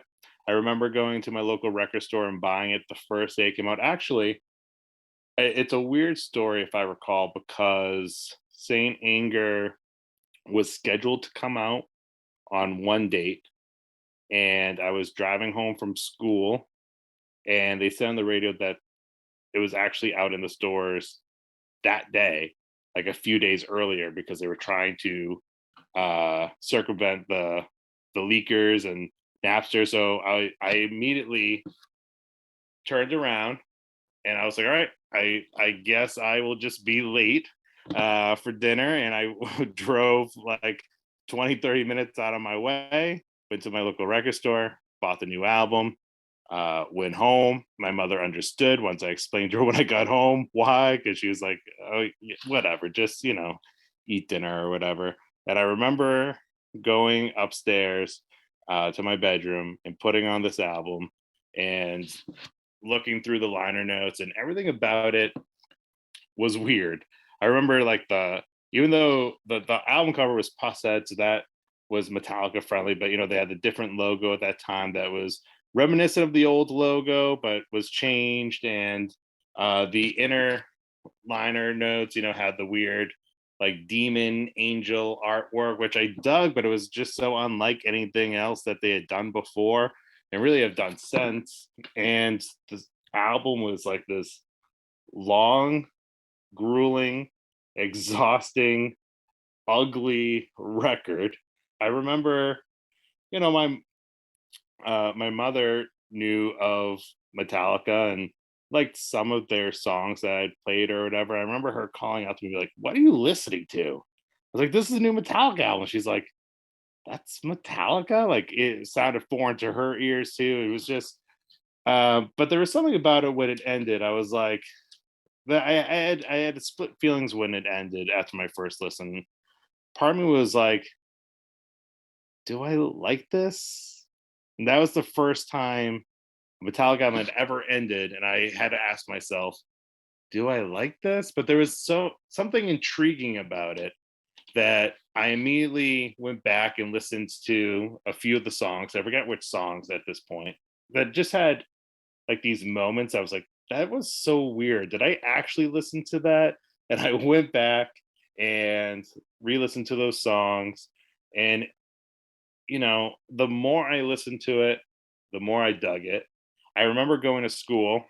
It was the weirdest thing because at first, everybody was like, "Oh yeah, the new album's cool. It's heavy. It's fast. It's good. Has no guitar solos, but it's heavy at least. They're finally heavy again." And then, like a week later, everybody switched and was like, this album sucks. There's no guitar solos. The snare sounds like shit and this and that.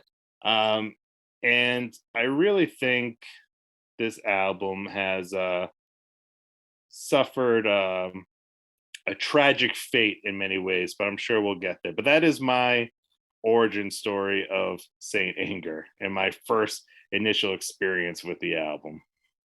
That's a pretty good origin story. I can't remember mine actually. So you're way ahead of me. The first question I have is, why do you think people apologize for their love or their like or appreciation for Saint Anger? Because the thing I see is, I actually like it. I know it's not the best album, but it's good. Why do you think there's a shame attached to the like for the album? That is a great question. I think,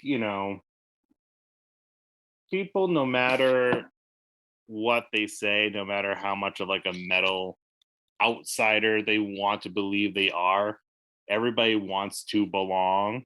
And so when you like something that kind of everybody else says sucks, you feel the need to justify why you like it, because it's not enough that you just like something and other people do not. You have to justify it. And I think, it's because of I'm going to sound like an old man here, but I think it's because of the internet, and I'm not saying that as the internet's a bad thing. I love the internet. It's great. It's wonderful. But, there's an obvious dark side to it. And one of the dark sides to it is that everybody gets to have their opinion be known. And that sometimes that's a good thing. Sometimes it's a fun thing. And sometimes it hurts things. And I think, when Saint Anger came out, it was one of the earlier albums. I think the internet really hurt it, and made people second guess their opinion and change their opinions, or made people just kind of like go along with what was cool. People feel the need to justify it. And I know too, as a Metallica fan, yeah, I always feel like, especially during this time period where they went through Napster and now they have Saint Anger, like I was always feeling like I had to defend my fandom and defend my favorite band, And so I went to school, and people in high school are just arguing over dumb stuff that really does not matter. So I'm wearing my Metallica shirt. People like, Metallica sucks, Napster rules. And then I feel the need to defend my band. And now when I'm you're coming up to me saying Saint Anger sucks, that Metallica used to be good. All right, explain to me why. Explain to me why it sucks. And if you can come up with a good argument, I will agree to disagree. But most of the time, people are just like, oh, cause, and it's like, shut up then. Shut up. That's my 2 cents about it. So I think it's both those things. People feel the need to justify themselves to save face, especially in this internet fueled world. And also people just want to defend their favorite band and defend what they like. Because, everybody has everybody's opinion is fact in their eyes. So nobody wants to be wrong, or, I personally take pride, especially now, after all these years, that I like the album. And if you don't like the album, I also understand why. I understand the criticism against the album. I don't think it's a perfect record. I don't think it's their best record, but I think it's a damn good record. So yeah, it actually is one of my favorite albums of all time. So people are like, why? There's a lot of reasons to that. But the funny thing is, I was looking at some commentaries on the film Elephant. Have you seen the film Elephant? That was about the shootings.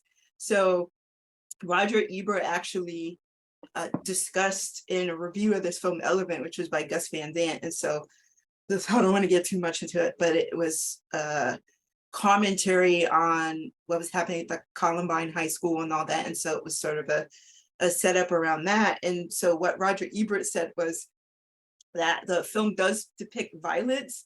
He says, quote, but it isn't violent in the way it presents those deaths. There is no pumped up style, no lingering, no release, and no climax. And then he added that Gus Van Sant has made an anti-violence film by draining violence of energy, purpose, glamour, reward, and social context. And then he talked about imagining the film to inspire useful discussion and soul searching. And looking at that, that's how I think about Saint Anger. And I think Saint Anger is one of the most beautiful works of art of all time for those reasons. And just the idea of the elephant in the room, this big elephant everyone's just avoiding and going about their day. But the train of Metallica got derailed once Jason Newsted left. So I think one of the red flags you saw with that was the Playboy interview a bit before Jason left, but they were going on about their lives, and they either had an addiction or dependency with alcohol, with substances, with other types of relations, with all kinds of things. And again, they were going about their day. Jason left, and then the elephant was revealed. And I think Saint Anger was the artistic component to that. And so Lars also described it as being ugly and really going hard. And I think that is the beauty of it. And just letting all that vulnerability come out, that people were resistant to that. And then you mentioned the Napster thing, and all of these things just sort of toppled, and the Metallica train just derailed, but it had to in order for them to find themselves. And to me, just having no bells and whistles, there being no guitar solos, I absolutely love the guitar solos. I think the element of there being no guitar solos in Saint Anger kind of took away the drama that exists in guitar solos. It was just like, here are these guys trying to figure themselves out. Everything is torn apart and we're building ourselves back together. And I'm not sure if that's what people are seeing. It's clearly not what people are seeing, because the focus is there's no guitar solos, the snare sucks. But that all that stuff is the outward manifestation of what was happening internally, either within the individuals or in the band. So to me, that is the beauty of the whole thing. And somebody was just talking about, there was an article where somebody brought to my attention about James Hetfield saying that something about Saint Anger being the least dimensional or one-dimensional. And I don't think that's the case. I don't agree with that. I mean, he's the person who participated in creating that. But I think whatever, somebody's, got some metal going on. They're like, yeah, but its one-dimensional quality, I think, adds to all of that, because it doesn't have the bells and whistles. It doesn't have the drama. It doesn't have a lot of the things that you have seen in Metallica albums. And them achieving a level of fame most of us will never see. The fact that they had just had the camera in their face, and they're going through the struggles most of us do when we're dealing with people and not knowing how to deal with grief, dealing with codependency, dealing with all of these things. These are things that we have all experienced in one form or another. And now it's being exposed by people many of us have admired over the years. And so to me, that is the elephant in the room. And it's just revealed musically through Saint Anger. And so when you're seeing all that, I don't know. I just find beauty in that plainness. So I don't find it to be one-dimensional. What do you think about that?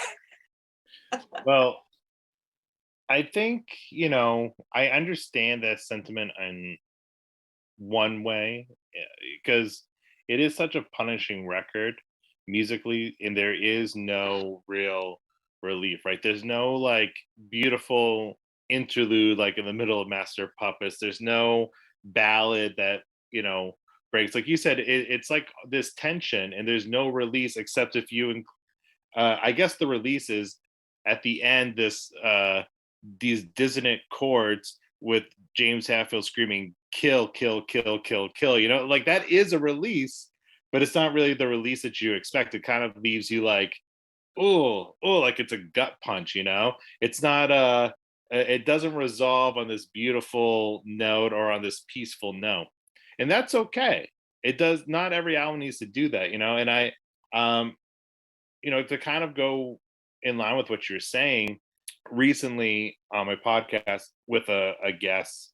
She's a journalist.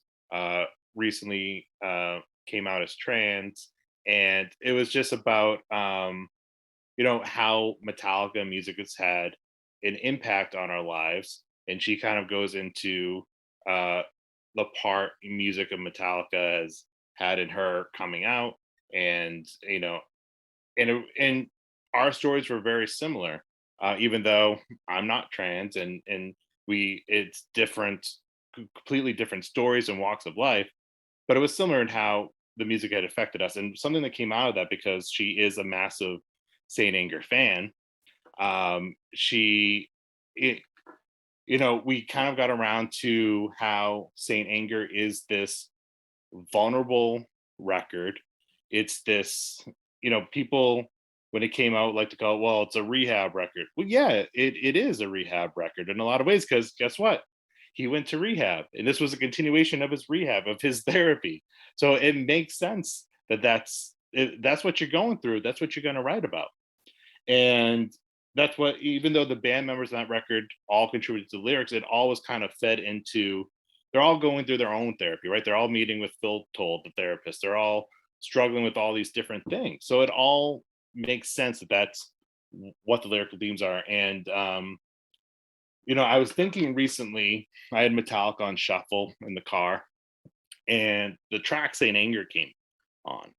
And when you listen to the lyrics, not only is it vulnerable, but it's, I think, ahead of its time in a lot of ways lyrically, because it's tackling mental health in such a positive manner, with like, I want my anger to be healthy. Like, those lines in 2022 is like, people, if that song was released now in 2022, people be like, oh, kudos to Metallica for supporting mental health, like they did on stage, when James Hetfield had that vulnerable moment recently, and he kind of broke down a little bit, and the band embraced him, and it kind of went a little viral, and people were like, oh, it's so weird to see like a metal band do this. So people are not in the know, it's like, well, it is maybe, but it shouldn't have to be that way. And Metallica's never really not been that way. And I think when you look at Saint Anger as an album, lyrically, there, all the evidence is there. I think that's really, when I see James Hetfield in interviews or read interviews by him, there's like two different Hetfields: pre Saint Anger and post Saint Anger, which is really pre rehab and like post rehab. And I remember, if you read old interviews of James Hetfield and you ask him about his lyrics, about his music, he's very dismissive. There's a lot of times he's putting on like this, like, Hetfield front, like macho metal frontman. And I remember, I think the first time I saw him at post rehab, which was before Saint Anger came out, he made an appearance with Lars, maybe Kirk, I forget, but James and Lars, anyways, they made an appearance on MTV icon Aerosmith. And he came out briefly just to talk about like what Aerosmith meant to him. And he started talking about having like the poster on his wall, and he started crying. And I was like, I remember seeing that and being like, is that James Hetfield's crying? Yeah, It was such a foreign thing to me at that time. Was that the one where Lars was talking about Steven Tyler and his friend who had AIDS, and now Steven Tyler built a friendship? I think it was that one. It might have been. It might have been. I don't want to say yes for sure because I don't remember, but it might have been. But I remember just seeing this, like, he had the glasses, the new haircut, and he's just like this vulnerable, real person on stage in front of all these people. And all those appearances after was more of the same. And now I think he's found like the perfect balance. Like, he can go on stage, be like, yeah, be that Hatfield that you want him to be on stage, but then he has these moments, right? And in interviews, he's just kind of like, he alternates between, and I say this endearingly, like dorky dad and like this vulnerable human being, right? But it, he, without that album, without going through all that, the band would not exist today. I believe that. And it's just a reflection, like every other, on where they were at that point. But I think it's in a lot of ways ahead of its time, like I was saying, because it really is such a positive mental health record. And I think, I think metal and rock in general, for people not in the know, especially back in the day, I think, there's a better understanding of the music now. But it always, has its naysayers, like it's this angry music, it's this violent music, and it's, yeah, those are elements to the music, but there's a lot more to it. And a lot of times when it is angry or when it is violent, it's cathartic and it's a release for a lot of people. And so I think that's always been there, but very rarely does that type of music handle this subject matter like straight on and so obviously. And there was a lot of criticism about the lyrics of Saint Anger, but it's not a record. I think that a lot of Hetfield's lyrics are written in uh in kind of vague terms, and a lot of metaphors and symbolism, and but on that record they're just straight to the point. And I think people saw that at the time as, well, the lyrics are not that good. And I think instead of saying that, you just have to think the lyrics are more like a diary, like of a journal of like what he's going through. And there's less of a concern about like symbolism or a character or telling a story. It's more just like boom, boom, boom. Here's me, warts and all.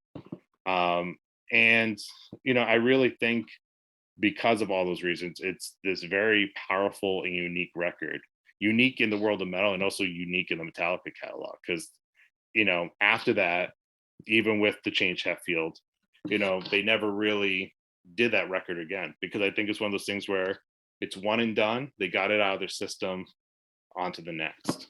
I want to go back to something you said earlier, but I do want to say this along with the elephant situation, because there are people who sort of romanticize that sort of thing. And the plainness of the cinematography, you resonate with people going through their things every day before this unknowingly tragic thing happens. And I think this is again how I see Saint Anger. I don't think we need to romanticize someone going through mental health struggles, but it is something a lot of us go through. So we can humanize those situations without romanticizing it or glorifying it. And I think, to me, I just really do see connections in those things. And what you said about the period of there being a pre-Saint Anger and post-Saint Anger, I think about that a lot, particularly in pre-Saint Anger, you saw lyrically a lot talking about the ethics of things. So what's societally acceptable. So you did see or hear a lot of songs about war and sort of people living through PTSD. And you saw that post-Saint Anger as well, but you saw all these other things. And a song like The Four Horsemen, or they were just very big songs that I think in situations, Master of Puppets, all of these things dealt more with the ethics of things. Whereas now we get to post-Saint Anger and then you deal with like a Papa Het. And so the responsibility of being a father, the responsibility of being a mature adult. And so you started seeing the lyrical content be more about morals or individual struggles and what's right or wrong in terms of what my values are. So you started seeing a song like Man Unkind. You weren't seeing songs like that prior to Saint Anger at all. So a song like Confusion, songs like, just many songs like that, or Day That Never Comes. I feel like those have more of a moral bent as opposed to an ethics bent. And the funny thing where people talk about the lyrics of Saint Anger being immature or being too vulnerable, you have a song, the first song that really dealt with that vulnerability is Fade to Black. I mean, I know people at the time were like, oh, they went soft or whatever. But now that is a classic, a beloved song whenever they do that. And they do that song a lot now. And of course, he talks about suicide and, you know, mental health struggles. But people love that song. People love a song like Dyer's Eve, where he's just really like, dear mother, dear father, like, this is what you have done. Why are those songs so beloved and lyrics from Saint Anger are not as beloved? Why do you think that's the case? You know, when you look at the records from the 80s, I think in retrospect, you can say this is a personal song to James Hetfield, but it's done like through a character, through a story. You know, a song like Dyer's Eve reads as if it could be a letter from anybody. A song like Master of Puppets, right? A song about addiction, which, you know, obviously he's dealt with his own addiction, but the song at the time was written about, you know, not alcoholism, but drug dependency, and looking at his friends who are dependent on drugs, and kind of like almost like saying, well, you know, he has said in an interview, I'm paraphrasing here, but like, you know, I'm better than them. You know, I'm not an addict, and look how horrible addiction is. Well, he was an addict at the time he was writing that, you know. So he's exploring all these themes and personal things, but he's not ready to say I. He's kind of pointing the finger outward and finding these characters or friends or news stories or whatever, and kind of experiencing these themes through another person's lens. And then when the Black Album happens, you see that start to change. It's not completely there yet, but you see it start to change. You know, The Unforgiven, The God That Failed. But even that, you know, he's not in a song like The God That Failed, he's not talking about, you know, my mom passing. He's telling the story of a child passing because of Christian Science. It's, you know, it's his personal story, but through a character's lens, through a fictional person's lens. And then all of a sudden, you know, load, reload, he starts getting more and more introspective. And I think those records have some of his best lyrics. And you see a song like Bleeding Me, you know, that's about his going through therapy and trying to get better. And now he's not saying, you know, you're digging your way. He's saying, I'm digging my way. You know, he's now first person acknowledging, like, this is me, this is my struggles. But even then, you know, it's done in a way where it's not obvious what the songs are about, and you can interpret them in a lot of different ways. You know, a song like Until It Sleeps, when you hear that it was written or inspired by, you know, his father's battle with cancer, and, you know, once you hear that and you listen to the lyrics, you're like, yeah, it seems so obvious, like it's a, but when you do not know that backstory and you listen to those lyrics, you can interpret it in a million different ways. And when lyrics are written in that way, and a lot of his lyrics since St. Anger are also written that way, you know, it becomes an open book to a lot of different people. You know, when you a song like Nothing Else Matters, right? You can be in love, you can have a best friend, you can just be like, you know, it's just about relationships, right? And most anybody can relate to that.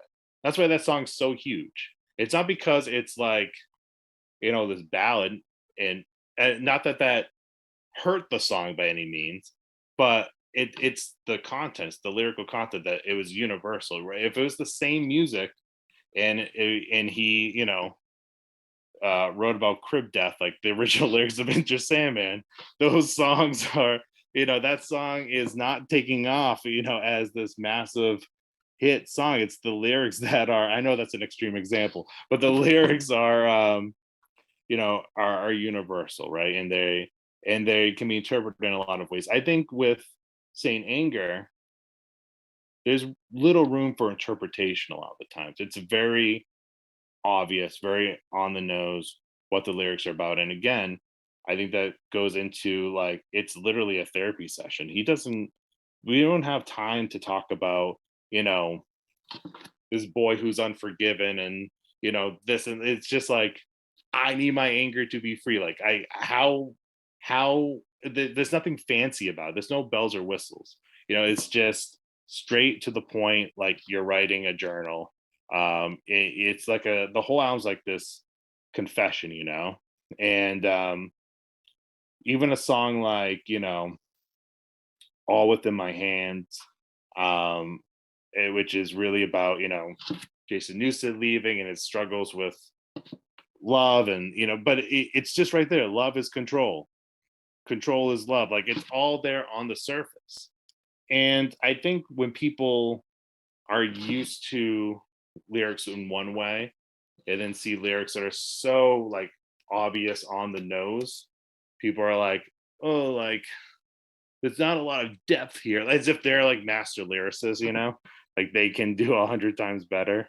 And sometimes too, I think people fail to understand that like sometimes not every line in a song has to be like the most poetic thing ever written. Like sometimes it's just there because it's catchy, like I know a line like, my lifestyle determines my death style got a lot of hate.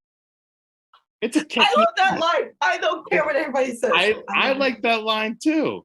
But it's one of those things that's like, Spinal Tap, where they say there's like a fine line between like clever and stupid. I think that's like one of those lyrics, right? I think it's clever. Other people think it's stupid. Okay, fair enough. But I think, it's just it's like on the nose though. It's like, there's no wiggle room around it. Like, well, what do you mean by lifestyle and death style? Like, it's there, but it's also catchy, you cannot listen to Frantic. You can, all right, make fun of him for saying frantic, tick, tick, tick, tick, tick, tock. But when you listen to the song, it's stuck in your head. That's going to be stuck in your head. You're telling me you listen to Frantic. I don't care if you like the song or hate the song. You listen to Frantic, that didn't get stuck in your head. That doesn't need to be poetry. Some things are just there, get stuck in your head, people. Relax. It's music. It's not everything. I know I'm saying this as somebody who just has overanalyzed this record for the last half hour or so with you, but not everything needs like to be, analyzed to death. Some things are just catchy. But there's songs like, well, you have a song like Dirty Window. To me, it's a sibling to a song like Holier Than Thou, or even The Struggle Within. It's sort of saying, I am looking at all these people around me. I have the weight of the world on my shoulders, and I know I can do better than that. Or I think they are of similar subjects, and it's just some self-reflective type of lyric. And it could be about someone else, it could be about the self, but I think they are similar subjects. And for some reason, when it is applied to Saint Anger, I'm not sure what people have against it. Even to me, I maintain that Load walked so Saint Anger could run. I maintain that.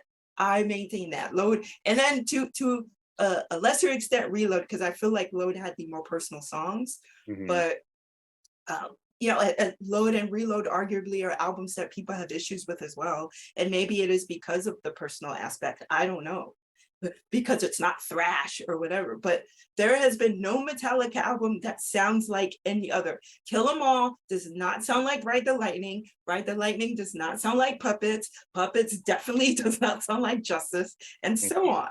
So the fact that people take issue with an album sounding this way or that way, and I know people say that Death Magnetic is a return to thrash, but you can look at Hardwired to Self-Destruct. That has elements of, to me, all of their albums. And so it is a retrospective of everything they've done.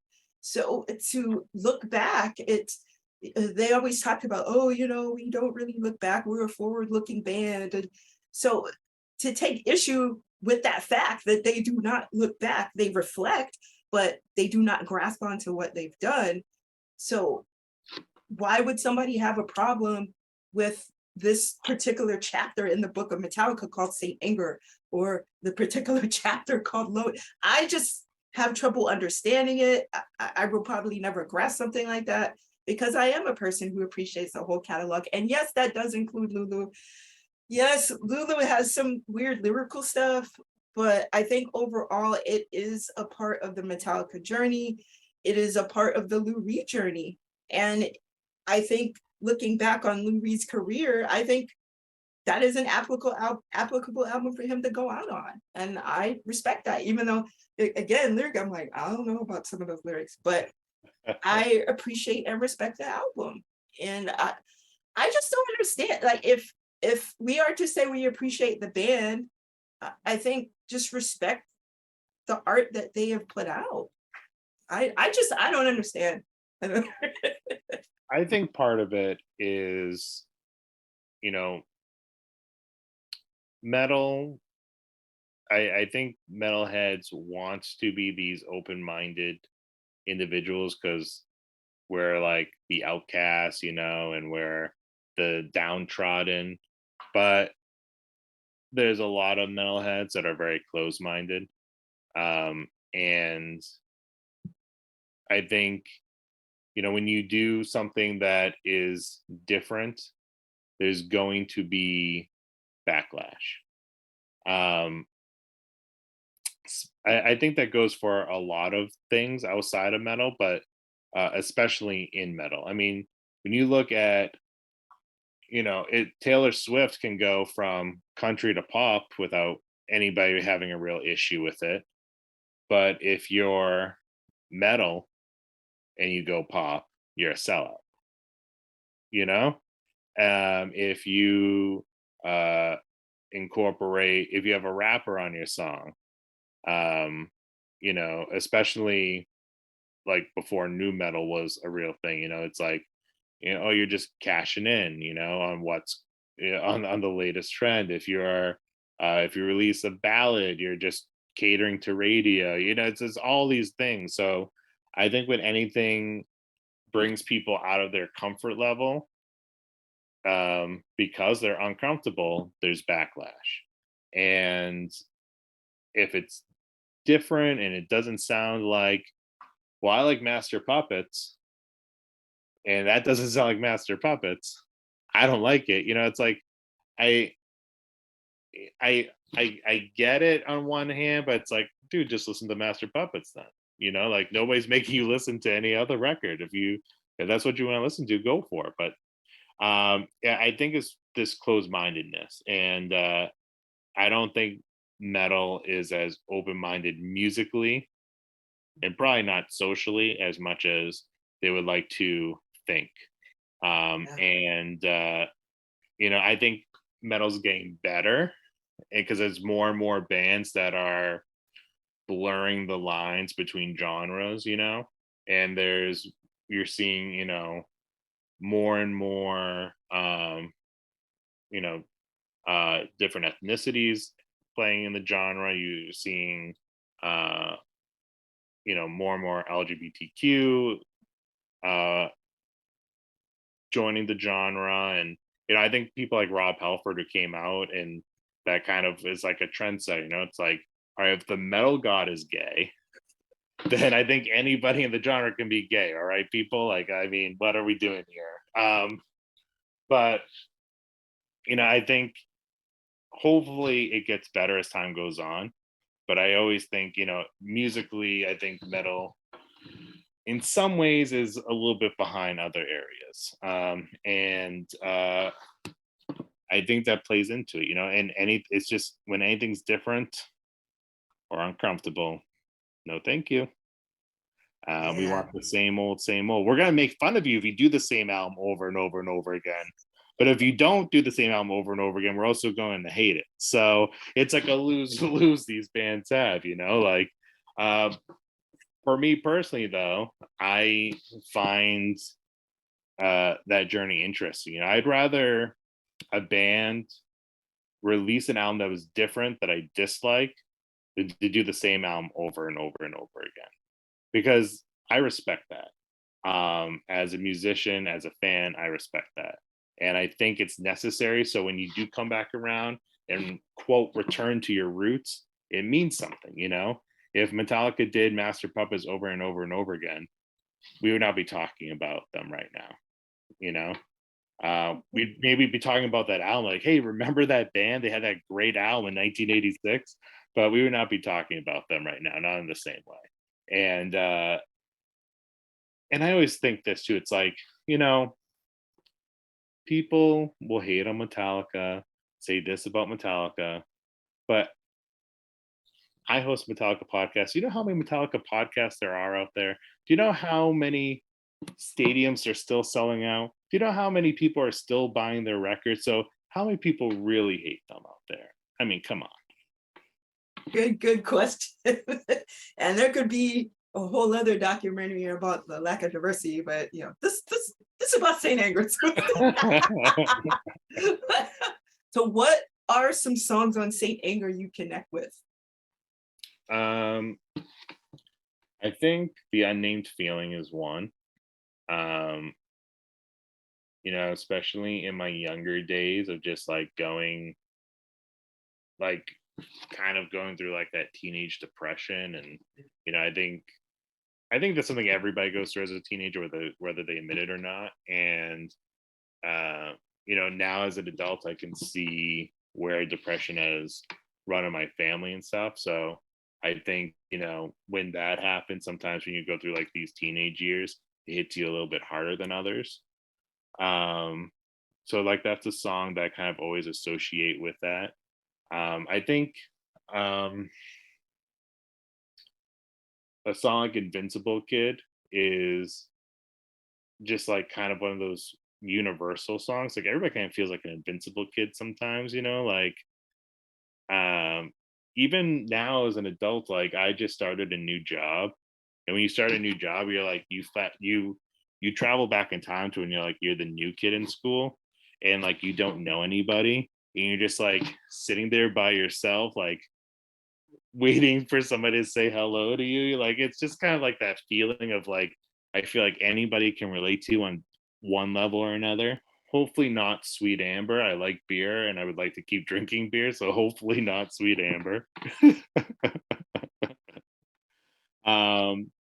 Those are two that come to my mind. I'm going through like I mean, I think too, you know, as an adult, I've been lucky where I've not had like what I would consider like any severe like mental health that I've sought like professional help for.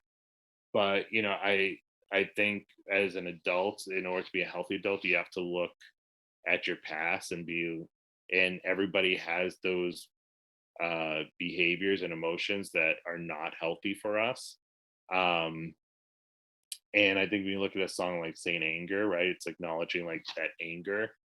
And I think, you know, having I can see like in my, you know, family like back, like having like impatience and a short fuse is there. And I have been guilty of it sometimes. And I think, you know, but like finding a way to just kind of like let it go and move on and kind of like you're shedding parts of it, or I want to say like you're pushing it down, but like not in a way where it's going to explode. It's just you're kind of pushing it down with healthier means on top of it. So I think a song like Saint Anger I can relate to as well, because you're hopefully always growing and evolving. And I like to think me at 37 now is better than I was at 30, who's better than I was at 21, who's better than I was at 11, you know, and so on and so forth. So hopefully by the time I'm 50, I'm even better, you know, so.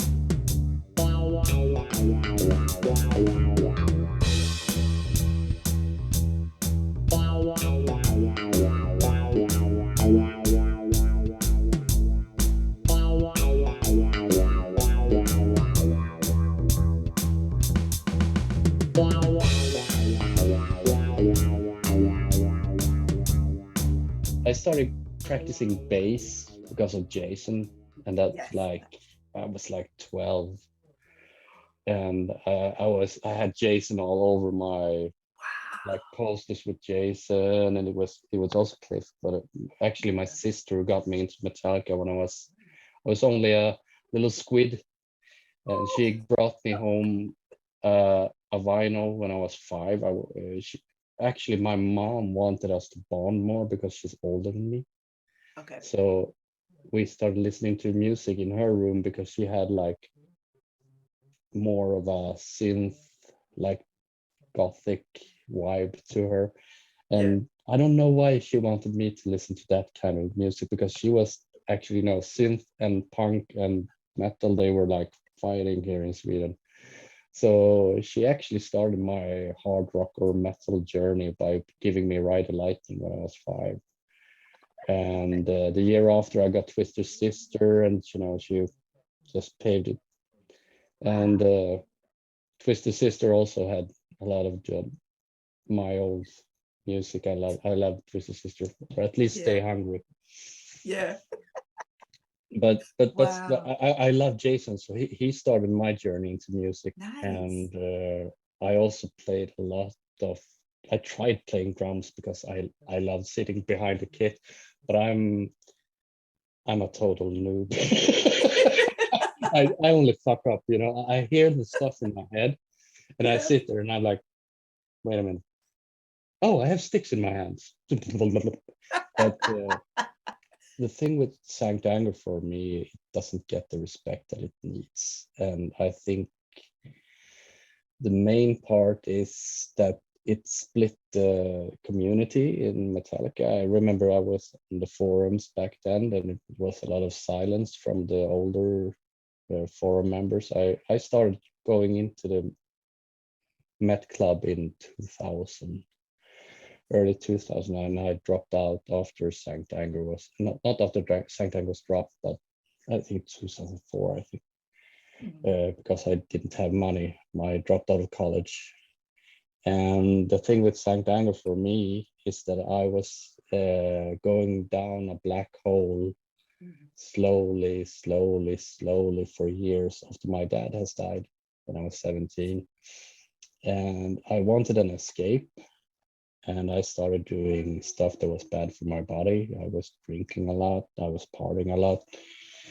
And not paying attention to people around me. I started pushing away friends. I started pushing away my parents, or at least my mom and my sisters. And I was just a pain in the ass to people. And I didn't understand it.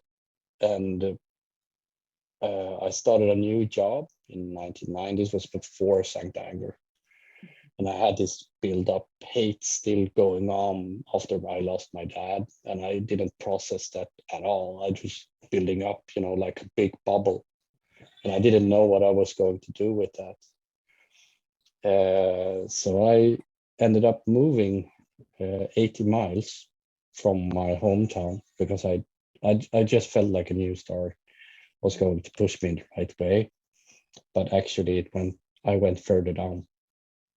So when I went to college, instead of studying, which I should have done, I started drinking. I ended up in bad neighborhood, bad people around me, and I also got in a toxic relationship with a girl who lived 2 floors down from me, and I didn't know that she had another relationship on the side. So she played me, and when I wasn't home, she actually hid drugs at my place. And she had another friend at home that she was, you know, dealing on the other side. And I didn't know that until one day I came home and I found drugs in my home. So I called the cops, you know, and they come over and stuff like that. And she started threatening me, and it was just shit. And around that time, this was like when they started doing the Jump in the Studio videos. I started more connecting to that. And when Sankt Anger came out, it was like whoa, this energy that came out of that album was connecting with me on another level that I hadn't felt before. It was like all my anxiety, all my rage, every shit that has happened years past, it started slowly, melting away because of, not maybe because of the lyrics, but the music and how it transcended inside me. It's like it was a vibe. And a lot of my friends that I had back then who liked music, they hated the album.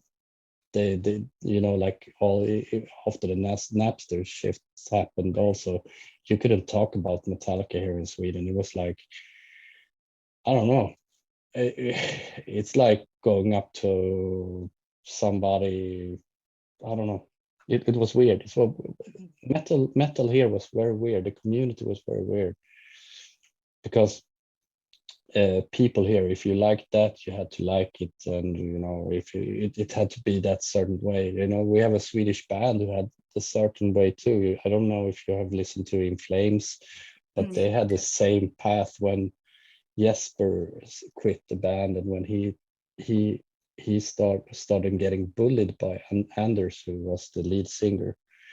So they had almost the same thing with, like, Metallica had a. And I would say, like, Saint Anger for me has been an outlet, not just creatively, but just like it connects with me in a way that I didn't know that music could at that point. Even that it's got hate, but it helps me connect in another way. Yeah, it's my training music when I trained before, and it's my it's my mental music, so to say. Yeah. What are some of those elements, either about the music? I know you said the music a little bit more than the lyrics, but what about the music did you connect with?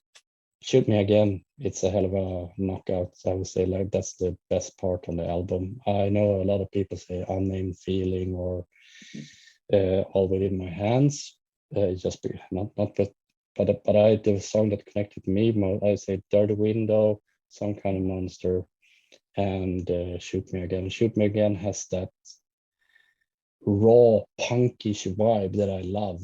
I love crust punk and stuff like that. So I think that's also why I love the drums, because the drums doesn't get the love that it should do. I know I think it's absolute a banger what Lars does on that track. If you look at his work on the DVD, I feel if they should have just released the DVD instead of the album, because the mixing on the DVD is much better than the CD. And you can also see the intensity. If they just have done that, that would be a marketing A+ back then. Like, I think fuck you. I'm not going to give you a record. I'm going to give you a music video for 75 minutes. Fuck you. That would be kick ass. I think people would have appreciated that more, actually. Because do you think that's why they did it? Do you think it's like, well, I don't think they necessarily saw what the response to the album was going to be, but do you think preemptively they said, well, here's what we're doing live with it, right?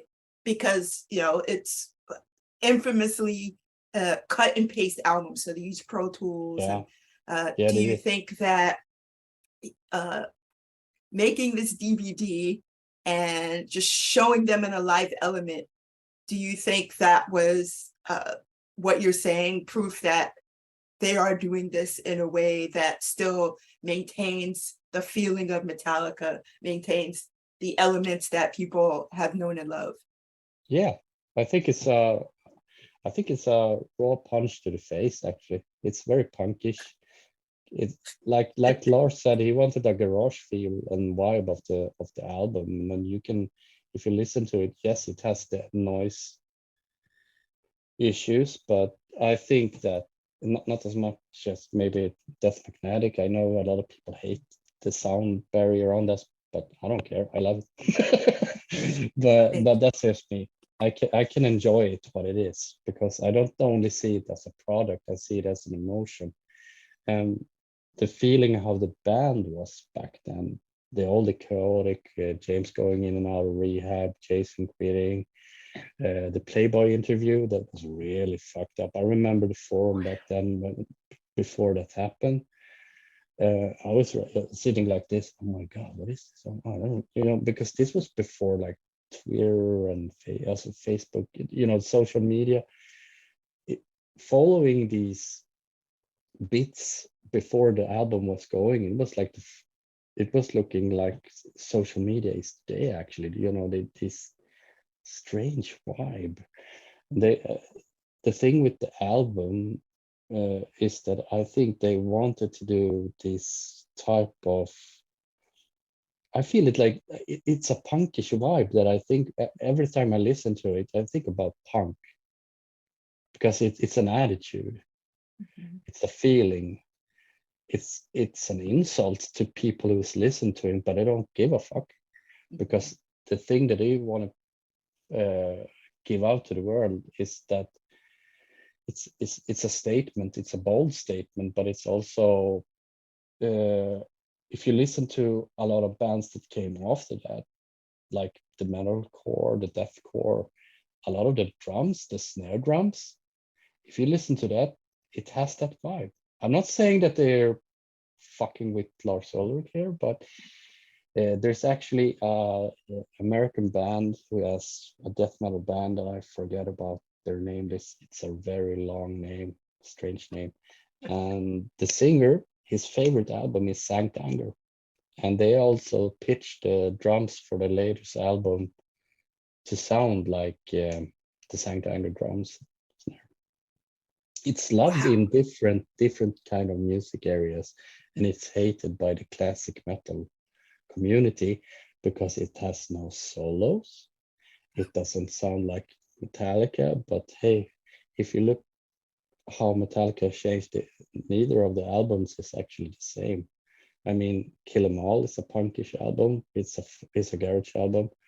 Ride Lightning is when they grow up, they try to do a more thrashy. It's more trashy, but more trashy melodical.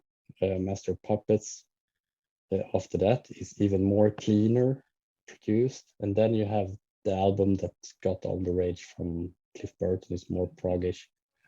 The thing that I didn't know about And Justice for All is that Lars did some couple of metal drumming stuff with a prog metal drummer before he went into the And Justice for All. That I got to know about the interview they did a couple of years ago. I think they tried to go back to the Kill 'Em All roots, actually more than they did on Death Magnetic, because even though it doesn't have that vibe, that attack that Kill 'Em All has, but I feel that it's closer to being a 21st century Kill 'Em All than Death Magnetic is, because of the attitude. That's what I feel. But I know that a lot of fans of the board and the forum are going to call me out on that one. But I don't care. I think that's an excellent point. It's the first time I've ever heard that.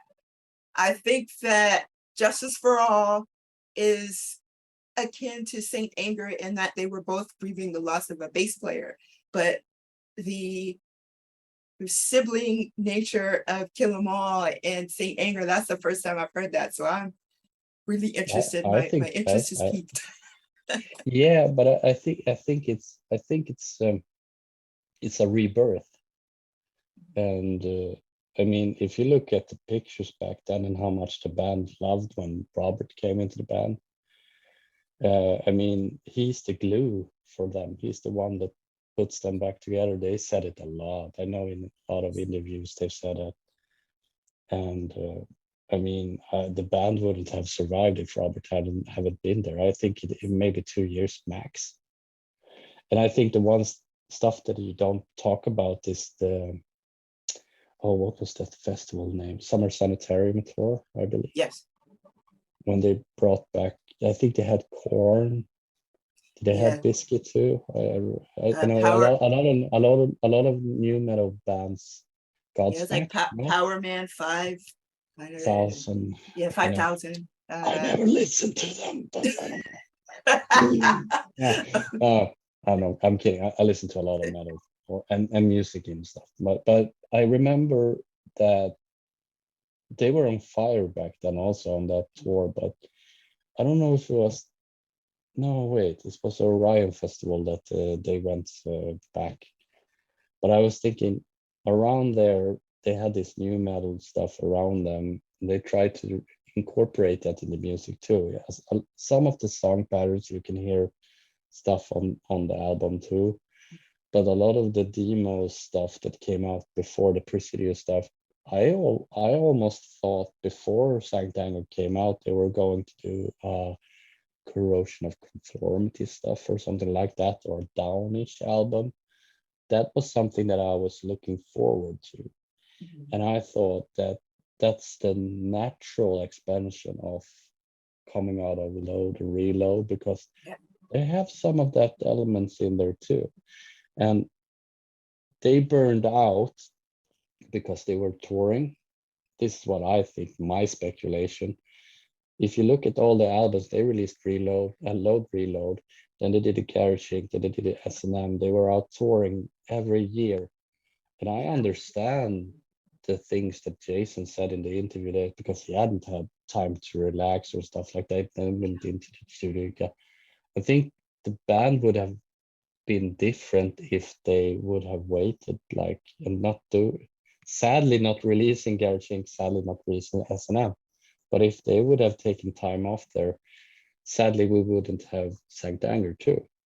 Yeah. I think that Jason would still be in the band, maybe. I don't know. That's my cup of tea, but who is to say? I think. What am I talking about? I'm spinning out of control. Oh, okay. Well, I think that, even with Some Kind of Monster, how they described the experience filming that, where they didn't even relate to each other as humans in a way. Like, they connected as a band, but that was their only level of relation to each other. So they didn't have a chance to ask each other how they were doing. Just something that's so filled with humility and humanity. They didn't really experience that amongst each other. So Saint Anger was the experience of how they were forced to do that through therapy, through Jason leaving. And I do not believe coincidences exist. I think the Playboy interview was that first step in the actualization that they were falling apart. Yeah. And Jason was the top of that domino. And so I think impermanence is a key to life. And the thing about Saint Anger, the thing about this whole experience, and the thing that has been constant in all of their albums is death. So whether they're talking about physical death, whether they're talking about spiritual, whatever it is, that's an element that's constant in all their albums. But I think Saint Anger and all the things that led up to it, that was, I think, a different meaning of how people approach death and how they related to each other. They had to experience these things to get a new life. And so I appreciate Saint Anger on that level. And what you were referring to earlier, people looking at, oh, it doesn't sound like Metallica, but there's definitely elements in it that, certain riffs where you hear in even later albums. So there are elements of classic Metallica in Saint Anger, but I think people were focused on, it not sounding like Justice or not sounding like Puppets or something like that. And the drums, I appreciate the drums. I think I agree. I totally agree. I mean, some kind of monster. The title track is it's a modern day. It's very similar to Thingy in a kind of a way. If they have shortened it, maybe. But I really like it, and I think they tried to do like a modern version of it. because it has that. It's not about Cthulhu, but it has that vibe. Maybe it's just because it's some kind of monster, but the first time I thought I heard it, it's the Cthulhu mythos. Yeah, it has to be. And then I read about it. I was like, okay, I'm fucked. A lot of people who were in this toxic setting in life, the main Metallica album that has connected them all has been Sankt Anger, or what I've read out about. That's kind of fantastic. That is, it didn't just heal the band, but it also healed a lot of people. And that's what I think Sankt Anger is quite a magical album. It helped us connect in a way.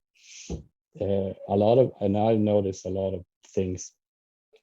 I mean, I've been broken a lot earlier and also now. I mean, but Metallica's music has always helped me get back on track in some way, or helped me be happy, or helped me when I was sad, or stuff like that. Why do you think, with all of the connection people have to Saint Anger, it seems like such a small subsection of folks who appreciate the band who come out in praise of the album? There's many more people, if you think about it, who have experienced trauma, whether it's physical trauma, whether it's emotional, whatever it is.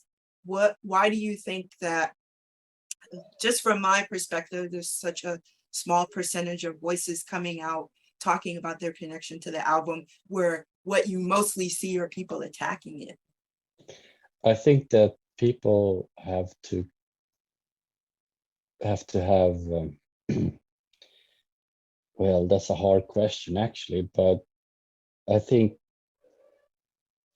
the album has such a raw intensity and also some kind of force in it that maybe doesn't connect with everybody because they expect something that doesn't fit their, I'm not going to say the word agenda because then I sound like a nut job, but I think that the main stuff with the album is that it is emotion in a jar. It either fills you or drains you, and that's what magical with Sankt Anger, because I mean I was on the verge of doing stuff with myself that I'm not proud of saying, that I went to therapy through, and you know, and days when I didn't want to be here anymore. And I think a lot of the stuff that happy people, if we say like that, I don't think that they fully understand the raw emotion and how some music can connect in that way, because they are only linear. They only see one pattern. They can't see the deepness of how an album goes, or how it can connect to either via lyrics or how the music patterns is subjecting towards you. And if it doesn't fit your goal or what you want to hear, they just shut off. And in this, after when Napster came, when we had MP3s and we started doing that, I remember myself, I could listen to one song and fuck it, you know. And the stuff with MP3 back then, and also records, because now people starting to listen to records like you used to do. You put one album on and you listen to the whole thing. But we were in back then, we were in this skip forward computer society, I would say. We're still in it, but and you could judge more. And also society has always been toxic. And the thing with the Sankt Anger, if you put all the albums up, excluding Lulu, but not because I don't like it, because it got really lovely riffs, but I'm talking about the main albums now. Yeah. It's the misfit of the family. And I'm a misfit. I've always been a misfit. I was bullied. I was hated. I felt like an outcast. And that's why Sankt Anger is so meaningful to some people, and some people hate it because I don't know, it's a misfit. Saint Anger, like there's that's the Metallica album I listen to almost every day, and just like listening to it, you find new things all the time. Yeah. And people just focus on the end result or the snare. It's just like there's a lot of stuff going on in that album.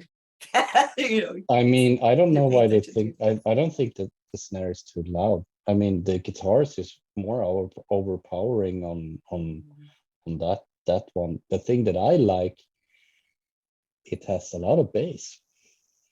Yeah. Yeah. But it's a really funny thing, but it I think it's one of the main reasons why I like it also is because there's the structure of it.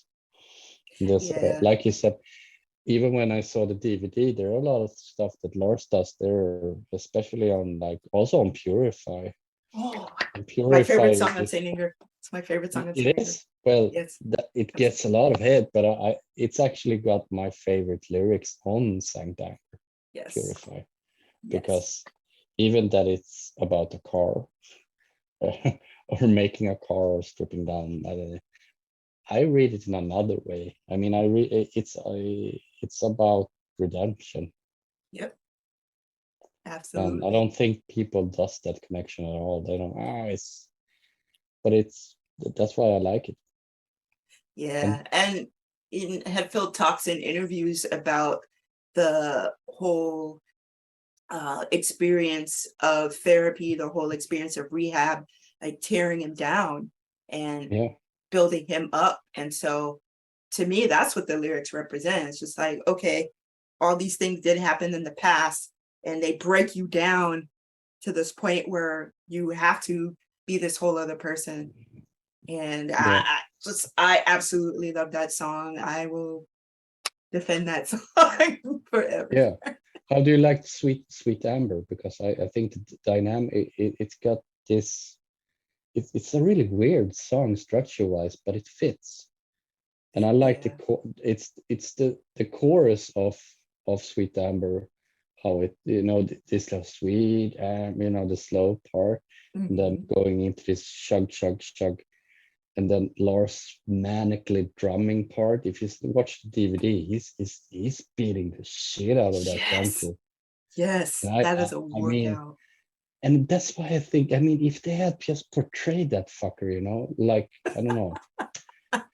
I mean, he was really into that album. Yes.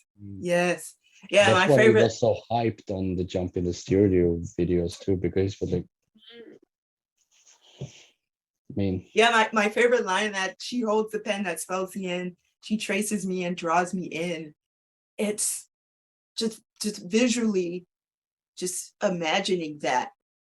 I don't know who wrote that there because the lyric writing was collaborative on that album. But wasn't it Kirk? No, wait. Kirk wrote that line too? I don't know. Kirk infamously wrote "My lifestyle determines my death style," another line that I love, which people hate for some reason. But I don't know who wrote that. She wrote. You have to ask them. I have no idea. I'm sitting right here. They can come to me. No, the line is getting bigger. Why do people hate lines? I mean, if you look at powerful lyrics, people always say like Puppets for the older albums, but they have a thematic scheme. I mean, I think when they did Ride Lightning, they had a studio with Merciful Fate back then, and King Diamond. Yeah. King Diamond is one of my favorite artists of all time. But he did thematic albums, and Ride Lightning in a way is a thematic album. Master Puppets, even I know Lars Ulrich hates that. There's an old video like back in the 80s when some interviewer is pinching at that and he gets mad as hell. I think it was during the release of A Justice for All, but I'm sorry to say that, but those albums are thematic. Like prog-ish, that vibe too. I mean, I think all the albums are thematic in a way. The first album was like, we're a band, here we are, we're metal, we have our fans, so there's that. Yeah. Ends with Metal Militia, and then starts with Hit the Lights. I mean, it's a whole theme. The second theme is sort of verging on control, or things that go beyond our control and destruction. The third album is, we're puppets of someone else, a force or whatever. The fourth album, of course, Justice for All. That's a whole theme. Black Album, I mean, you could say thematically that wasn't consistent. They had all kinds of, God That Failed, Inner Sandman. But you could all see that as being about inner demons, load and reload, inner demons, death. So, and all the albums do have some sort of overarching theme flowing through the album. So I'm not sure why Lars would be mad at somebody saying like these albums. I think the Black Album is about judgment from different sides of society, and also what how society acts towards you. Right. That's why it's such a bonding album too, because it connects with so many people, because you have I think you have like all the different emotions on that album. I mean, you have love, hate, animosity, or something like that. It works for everyone. And I would say the centerpiece with that, I would say the centerpiece is Nothing Else Matters. It's like there are all of these elements of societies who judge us, and what matters is this moment. I think that is yeah. James Hetfield's such a good songwriter. Yeah. Oh my goodness.